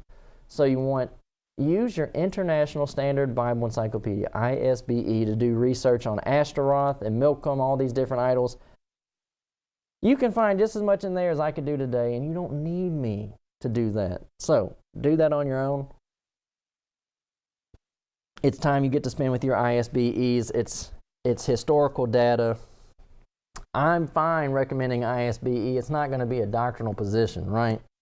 It's just historical data. It might be archaeological data, things like that. It's just historical fact, rather than someone says, well, I didn't trust these people to help me figure out. Oh, I don't either. But you're looking at historical data of these people and who their idols were. Now, let's do this. I want to make this point. Some of the stuff we've discussed, and I just want to touch on and let you know it's there. I don't want to spend too much time, but it's there.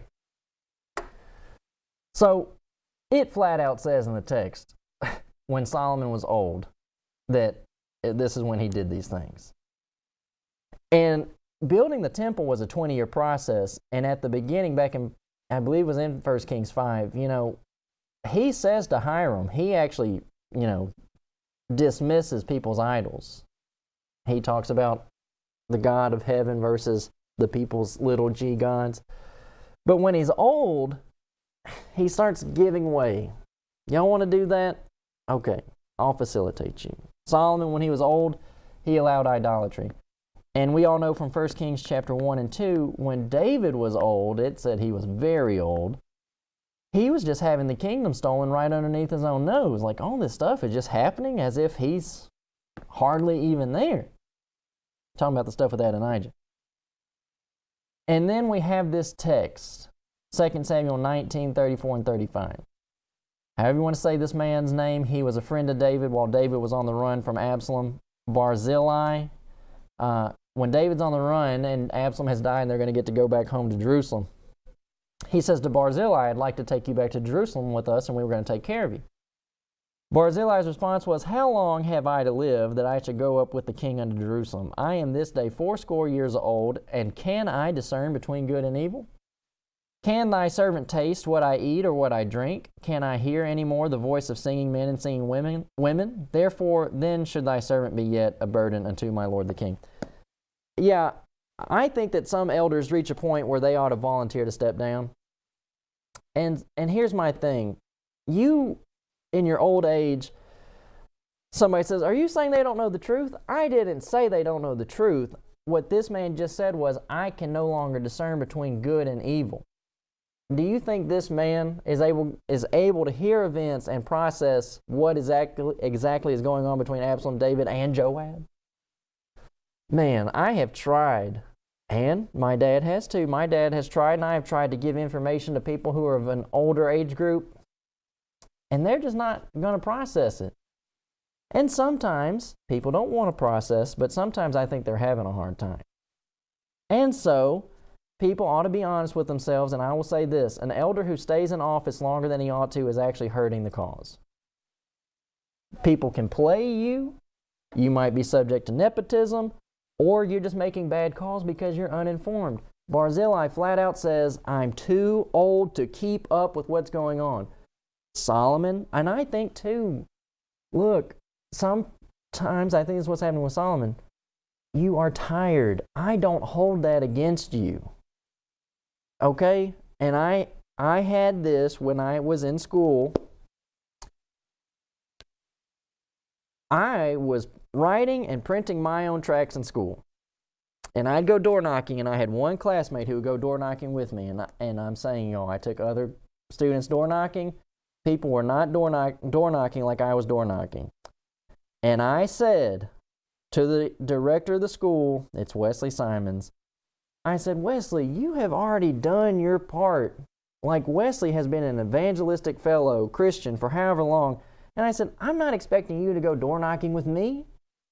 And I said, but I wish you would just let me do my thing. And what my problem was again, people in town and it was Baptists in town making stuff up about me.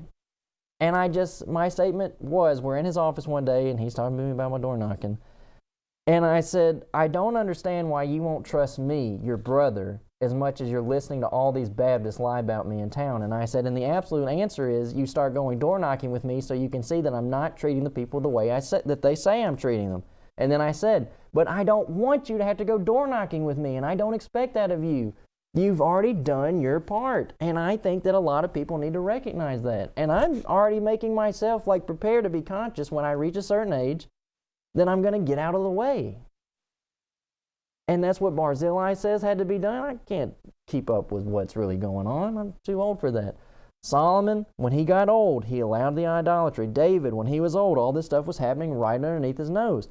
It's not the New Testament case where it's like someone says, once an elder, always an elder. You don't have to become an elder and die in the office of an elder. I'm saying, y'all, just as much part of wisdom is basically having the wisdom to say, I can't keep doing the job. It's in your Bible. It's there multiple times. And like I said, I don't hold that against them. I'm not saying it in a bad and ugly way. I'm saying in the stance of help the people out if you start making bad decisions. Now, here's what we're saying, and that's the point. Having wisdom does not always mean that you're employing wisdom. So here's 1 Kings 5, verses 10 through 14. This is what I'm saying about Solomon. The strange wives and the false gods. The false gods are a symptom, and the problem is having the strange wives. Losing the kingdom, y'all, came about through more things. And what I'm doing now is, this is a class and an exercise in reflecting on ourselves, recognizing, and there's a book everybody needs to read, and you can get it at Goodwill. A lot of times I found a lot of them at Goodwill, and if you see it, buy it. And if you see more than one, buy it for the other person, like a friend, and give it to them. It's called Question Behind the Question.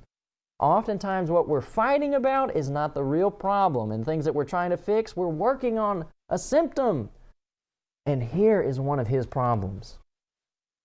Hiram gave Solomon cedar trees and fir trees according to all his desire. And Solomon gave Hiram 20,000 measures of wheat for food to his household and 20 measures of pure oil. Thus gave Solomon to Hiram year by year. So they're making a trade here, right? This is, I would say this is some capitalistic ideas going on here. And the Lord gave Solomon wisdom, as he had promised him. And there was peace between Hiram and Solomon, and the two made a league together. And King Solomon raised a levy out of all of Israel, and the levy was 30,000 men, and he sent them to Lebanon, 10,000 a month by courses. A month they were in Lebanon, and then 2 months at home. And Adam was over the levy. So you see how this is going? 1 month away, 2 at home, 1 month away, 2 at home. I guess forever. But here's what happens. Look, all those goods are in there, right? Where is it? The measures of wheat, pure oil, they're getting that continually, year by year. So that part of the deal is there, but then look what happens. And it came to pass at the end of 20 years when Solomon had built the 2 houses, the house of the Lord and the king's house. Now Hiram the king of Tyre had furnished Solomon with the cedar trees and the fir trees, and with gold according to all his desire. And then King Solomon gave Hiram 20 cities in the land of Galilee. A lot of people are going to have a problem with this. The idea of like giving Hebrew land away. Yeah, I think that's problematic too. But look at what happens. And I think that this is tied into the deal. Down there at the bottom, Hiram sent the king 60 talents of gold. I think this is him paying for the land rather than him just randomly sending money. So he gets these cities, gave him 20 cities in the land of Galilee. Right after it says they had all this arrangement for the houses to be built. And when he gets the land, it says Hiram came out of Tyre to see the cities which Solomon had given him, and they pleased him not. And he said, What cities are these which thou hast given me, my brother? And he called them the land of Kabul, however you want to say it. And it's going to be translated junk, worthless, broke down. You know, and I think it works both ways. Someone says, well, I think it was this is your opinion. So someone says, I think it was a gift rather than it was exchanged. So we say, well, it's the thought that counts. You know, that works both ways. Somebody gives you a gift and they say, I'm going to give you exactly what I think you're worth. And you go out and you expect it and you say, this was junk. And then they say, and that was my point. This is not a good moment. Whether it's just a bad gift that someone says, well, I don't think you necessarily should have been given out land of Palestine anyway. Or if somebody says, this was like a business exchange, services for goods, and the goods didn't match the services. Now, here's what I'm about to show you. Someone says, I don't know about that. Okay, well, you're going to see in 2 Chronicles 8:2 that Hiram just gives them back. That the cities which Hiram had restored to Solomon, Solomon built them and caused the children of Israel to dwell there. Look, he doesn't think enough about it to even say, look, I'm not even going to keep these things. You can have the 20 cities of Galilee back. Now, someone says, well, I don't know that it created tension because they continue to go off. It says, the king Solomon made a navy of ships in Etzion-Geber, which is besides Eloth, on the shore of the Red Sea in the land of Edom, and Hiram sent in the navy his servants, shipmen, that had knowledge of the sea, and with the servants of Solomon. They came to Ophir. They fetched from thence gold, 420 talents, and brought it to King Solomon. And my response to that is, I don't know that you can say that there's not tension because a mutually beneficial venture does not represent favor. There's a lot of people who will continue on with folk that they're upset at because they say, well, in the meantime, it's still paying me. Now, also, Edom probably didn't care for this either. This is what I want us to see. Hiram sent 60 talents of gold. This is right after the discussion about the bad cities. But look at what verse 15 says. And this is the reason of the levy which King Solomon raised, for to build the house of the Lord, his own house, Milo, the wall of Jerusalem, Hazor, Megiddo, and Gezer. Now, someone says, Caleb, I don't know that you can build a case that they're creating tension between each other, that Solomon is actually mistreating Hiram by giving him those junk 20 cities of Galilee. Well, we all know that he's building up the temple.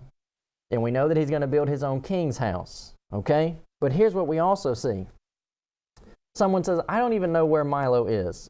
In Judges 9, it's discussed as a people, the house of Milo. And there's a lot of reference in Judges 9 to being in Shechem, which is going to be north of Jerusalem and Manasseh.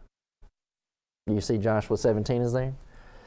And in 2 Samuel 5:9, so David dwelt in the fort and called it the city of David, and David built round about from Milo inward. I'm going to tell you, I don't know exactly where Milo is. But, as I said in Judges 9, this is what I'm about to do.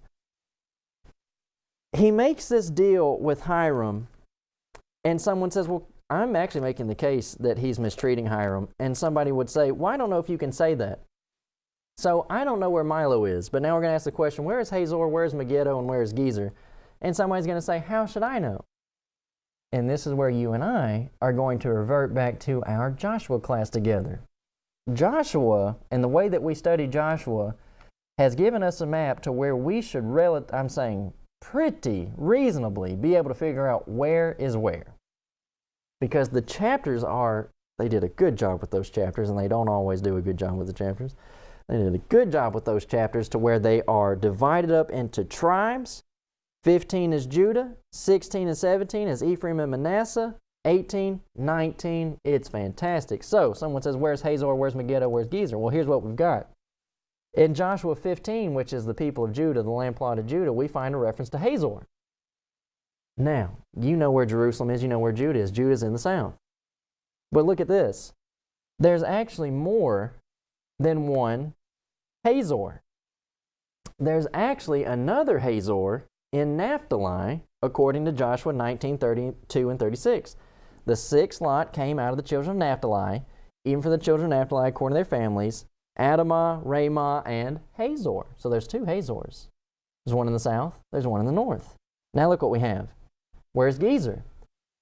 The border of the children of Ephraim, according to the families, was thus, and they drave not out the Canaanites that dwelt in Gezer, but the Canaanites dwelt among the Ephraimites unto this day and serve under tribute. Joshua 16:5 and 10. So we have a statement of where Gezer is. Now, where's Megiddo? I'm moving fast. On YouTube, you can go backwards. You can pause it. You got a notepad, write it down. This is helpful information. It's building my case. Where is Megiddo? Megiddo. And Manasseh had in Issachar and in Asher Bethshan and her towns, all these other towns, but look what is there.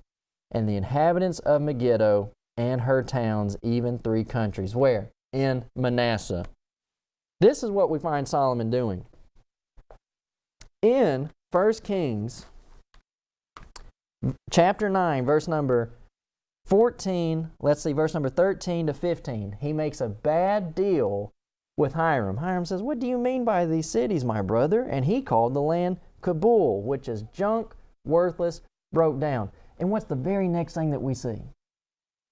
We then see Solomon start building up defense against the north. And who is in the north? Hiram, the king of Tyre. You can see it on the map right there. At the edge of Asher, it says Tyre. That's going to be Hiram beyond that little divider, that border. He makes a bad deal, and then verse number 15 specifically says, and this is the reason of the levy, for to build the house of the Lord, the house and Milo, the wall of Jerusalem, Hazor, Megiddo, Gezer. I can't imagine why you're starting to build up defense against the north right after you did a bad deal with the king in the north. Now, do you see this? Hazor and Naphtali, Megiddo and Manasseh, Shechem and Manasseh, and then we said Gezer down in Ephraim. But here's what somebody else is going to say. Gezer. Well, what's he got Gezer for? Very next verse. Pharaoh, king of Egypt, had gone up and taken Gezer and burnt it with fire and slain the Canaanites that dwelt in the city and given it for a present unto his daughter Solomon's wife. And Solomon built Gezer, Beth-horon, Baalath, Tadmor in the wilderness, in the land, and in the land. 1 Kings 9, 16, and 18. So here's what you then have after that. I do think he's mistreating Hiram, and I think he starts building up defense against the northern invasion. All those cities we saw were in the northern tribes. And then right after that, this is what you have, which would be his idea for Gezer over in Ephraim. You might say, well, that's not very north, it's out towards the west. But look what you had that Pharaoh just did. Pharaoh, king of Egypt, gone up and taken Gezer and burned it with fire and slain the Canaanites that dwelt in the land. For Pharaoh and his people to get all the way into Ephraim, Gezer, he had to pass by Simeon, he had to go through Judah, he had to go through Dan.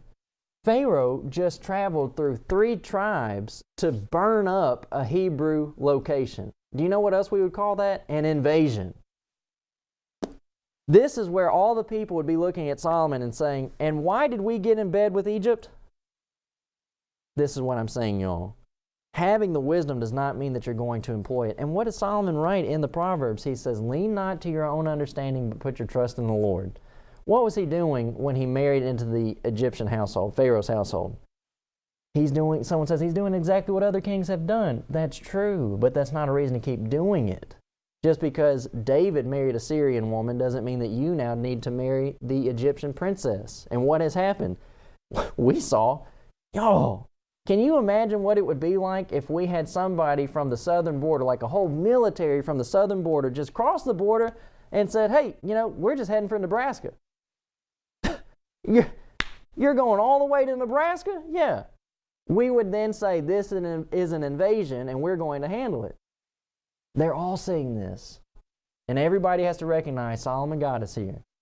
Everybody's having to recognize Solomon gave these, 20 bad cities to Hiram, king of Tyre, and now we're just suddenly building up defense in the north. Now, let's take a moment. The text called it a gift from Pharaoh to his daughter, and we don't know that Solomon necessarily wanted that section cleared out. It says he cleared out the Canaanites. And this is what the text says about the Canaanites. They drave not out the Canaanites that dwelt in Gezer, but the Canaanites dwell among the Ephraimites unto this day, and they serve unto tribute. It might be wrong, but they certainly were milking it. You see what I'm saying?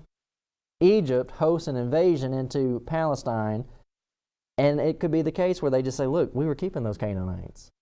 We were working them. We had a tribute going. Now, here's what I'm saying, y'all. What we're seeing here, someone might say, I don't like what you're doing to Solomon. This is how this class is going to go, so you might as well get used to it. You disagree? You can talk to me about it, but y'all, I'm saying the text, 1 Kings 9:15 flat out says, this is the reason for the levy that King Solomon raised. Right after he did the deal with Hiram that was not good, that Hiram was not happy with, it says, they pleased him not.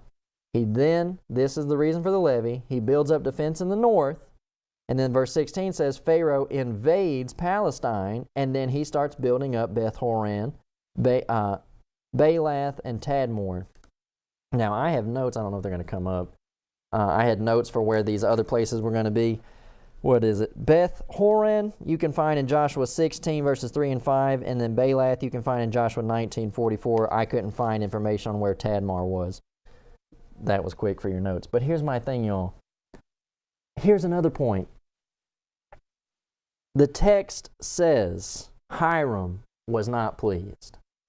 Pharaoh invades Palestine, and then as we go on, you know that the people are not satisfied. Solomon's provisions for one day are astronomical. And do you see what we have here? Now, last time we were in here, we said somebody's going to say, Solomon does all these things with silver and gold. Now, at some point, God said, I'm going to give Solomon wealth. At some point, we can say Solomon made it his mission to gather up all this wealth. And we're saying, chasing the Hebrew dream. Now, people are obviously dissatisfied. This is a lot of material consumed in one day. Now here, let's look at this. We have that one. 1 Kings 5, 13 through 14. He's working these people on a rotation. You spend a month in Lebanon, you get 2 months at home, and you're going right back all the way up to the top of the north to go to Lebanon. And then he's got these folk working the Navy to go over into various locations to extract silver and gold. Once in 3 years came the Navy of Tarshish, bringing gold, silver, ivory, and apes and peacocks. So you see all this information. These folk are working. And what is said when you get to 1 Kings 12:4? Everybody has been having a good time except the citizens. What does that mean? The only person having a good time in all this is Solomon. Hiram is not happy. Egypt is invading Palestine. And when Solomon dies, this is how these citizens represent the entirety of the reign of Solomon. Thy father made our yoke grievous. Now therefore make thou the grievous service of thy father and his heavy yoke which put upon us lighter, and we will serve thee. These people, to have those provisions in a day, these people probably, and it is about taxes, y'all, because when you get to 1 Kings 12, they're going to be fighting about taxes. We're being overly taxed, we're being overly worked, and they're not enjoying this. And we're saying it's because Solomon, at some point, Solomon decided we're chasing the Hebrew dream. And this is where we say the Hebrew dream, the Ephesian dream, and the American dream. 1 Timothy, that's written for the church in Ephesus. He says in 1 Timothy 1, verses 1 through 3, he said, I besought you to abide still at Ephesus. Paul to Timothy, stay in Ephesus. But godliness with contentment is great gain. For we brought nothing into this world, and it is certain we can carry nothing out. Having food and raiment, let us be therewith content. But they that will be rich fall into temptation and a snare, and into many foolish and hurtful lusts, which drown men in destruction and perdition. For the love of money is the root of all evil, which while some coveted after, they have erred from the faith and pierced themselves through with many sorrows. We all know that there are loads of people inside the Lord's church that they chase the American dream more than they pursue anything that's spiritual.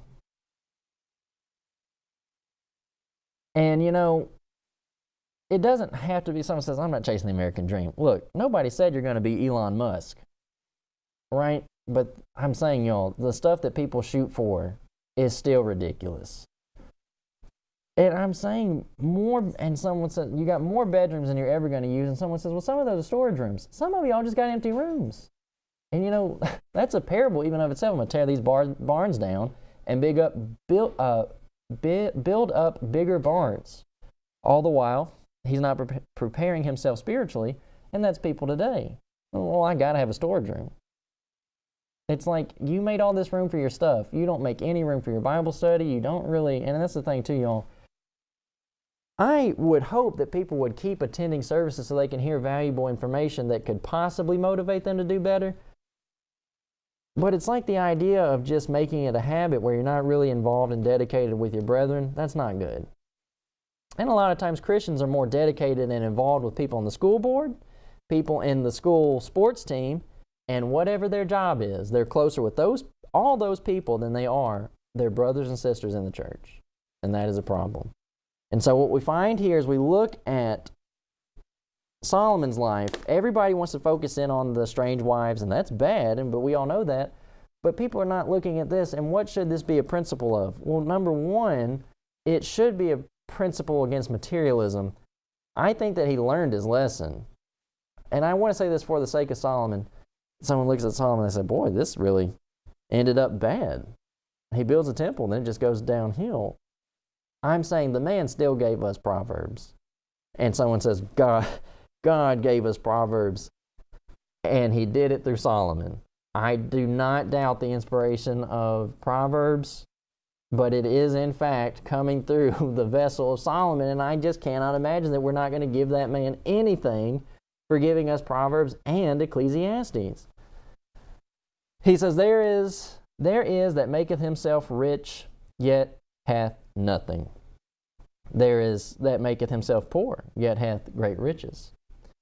The poor useth entreaties, but the rich answereth roughly. Labor not to be rich, cease from thine own wisdom. Better is the poor that walketh in his uprightness than he that be rich. These are all statements from Solomon, who made silver and gold, the Bible would say, like rocks on the ground. And then later on, at some point in his life, he's going to write these pieces of information, and he's going to say, the accumulation of wealth is not everything about life. And in fact, he's just going to say, it is vanity and vexation. Chasing money, because numbers are infinite, you're never going to have, quote, enough money. And then as you're accumulating money, it inflates. And it's just this endless driving process. And there is no satisfaction in it. And so at some point in his life, he documents this information for us. And if we would read it and really put it into practice, it'd be good information. Unfortunately, the people didn't get to have this so much in their lives. And so one of the things I want to say, this very clearly stated, one of the things that we should be seeing as we just studied that, 1 Kings 10, how he mistreated Hiram and he had that bad marriage into Pharaoh's house. One thing about Hiram is you should not expect to be able to just mistreat people and they're going to hang around. You should not be expecting that you're just going to be able to mistreat people, have your way, and things are always going to work out for good. And it doesn't have to make sense. And you don't have to be able to foresee where the problem is going to arise. You might have in mind, you say, I know I'm not that great to these people in particular, but I don't really think they could do anything to hurt me. It doesn't have to be them who turns around and hurts you. And this is where I say, I certainly think that Solomon paid for his mistakes. Not just that he was learning, I think he paid for them in his life. The Lord stirred up an adversary to Solomon. This is 1 Kings 11:14. The Lord stirred up an adversary unto Solomon, Hadad, the Edomite. He was of the king's seed in Edom. For it came to pass when David was in Edom, and Joab, the captain of the host, was gone up to bury the slain, after he had smitten every male in Edom.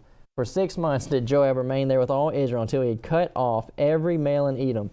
That Hadad fled, he and certain Edomites of his father's servants with him, to go into Egypt, Hadad being yet a little child. And they arose out of Midian and came to Paran, and they took men with them out of Paran, and they came to Egypt. And Pharaoh, king of Egypt, which gave him a house, appointed him victuals and gave him land. And Hadad found great favor in the sight of Pharaoh, so that he gave him to wife the sister of his own wife, the sister Taphanes the queen.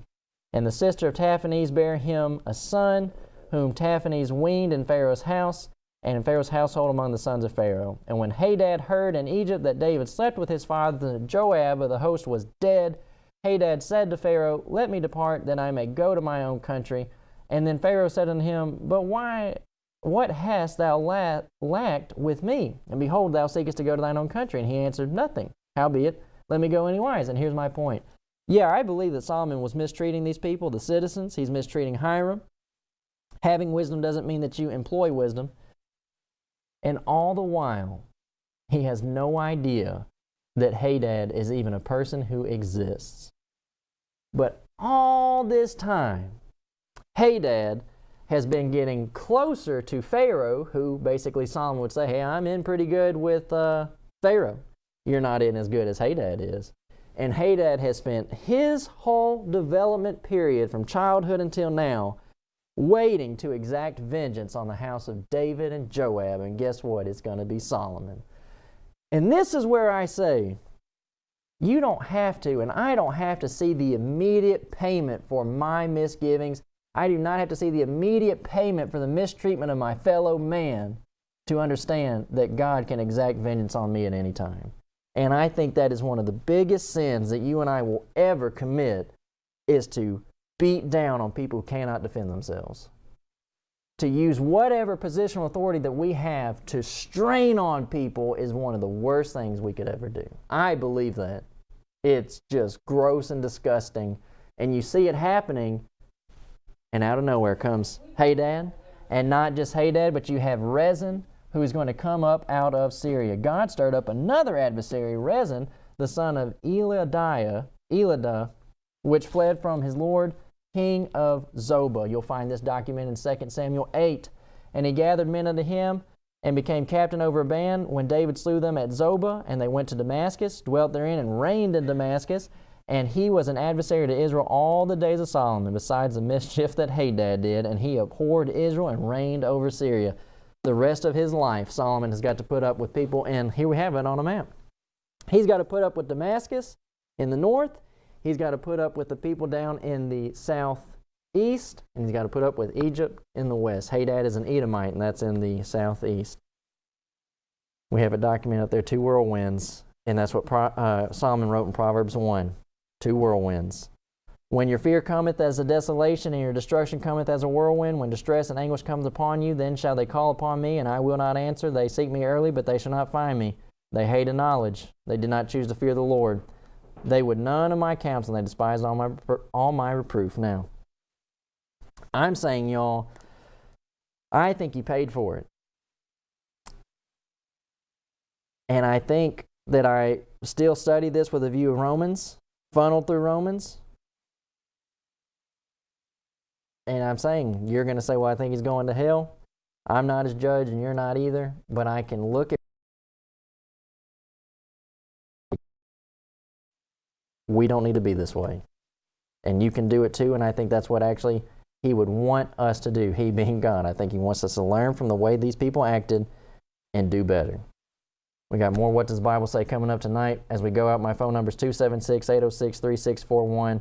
My email address is calebgrobertson@gmail.com. You email me, we'll put you on the Informer list, page and a half Bible article every Sunday, and then you can let your friends know about What Does the Bible Say. Help us, help you, help them. That's what we're trying to do. Teaching the Bible as much as we can. YouTube, Johnny Robertson, this is what it looks like. We'll be live tonight at 9, be live tomorrow at 1 p.m., and then tomorrow night live at 8 p.m. We love you. God bless you. Have a good rest of the day. You keep asking, what does the Bible say?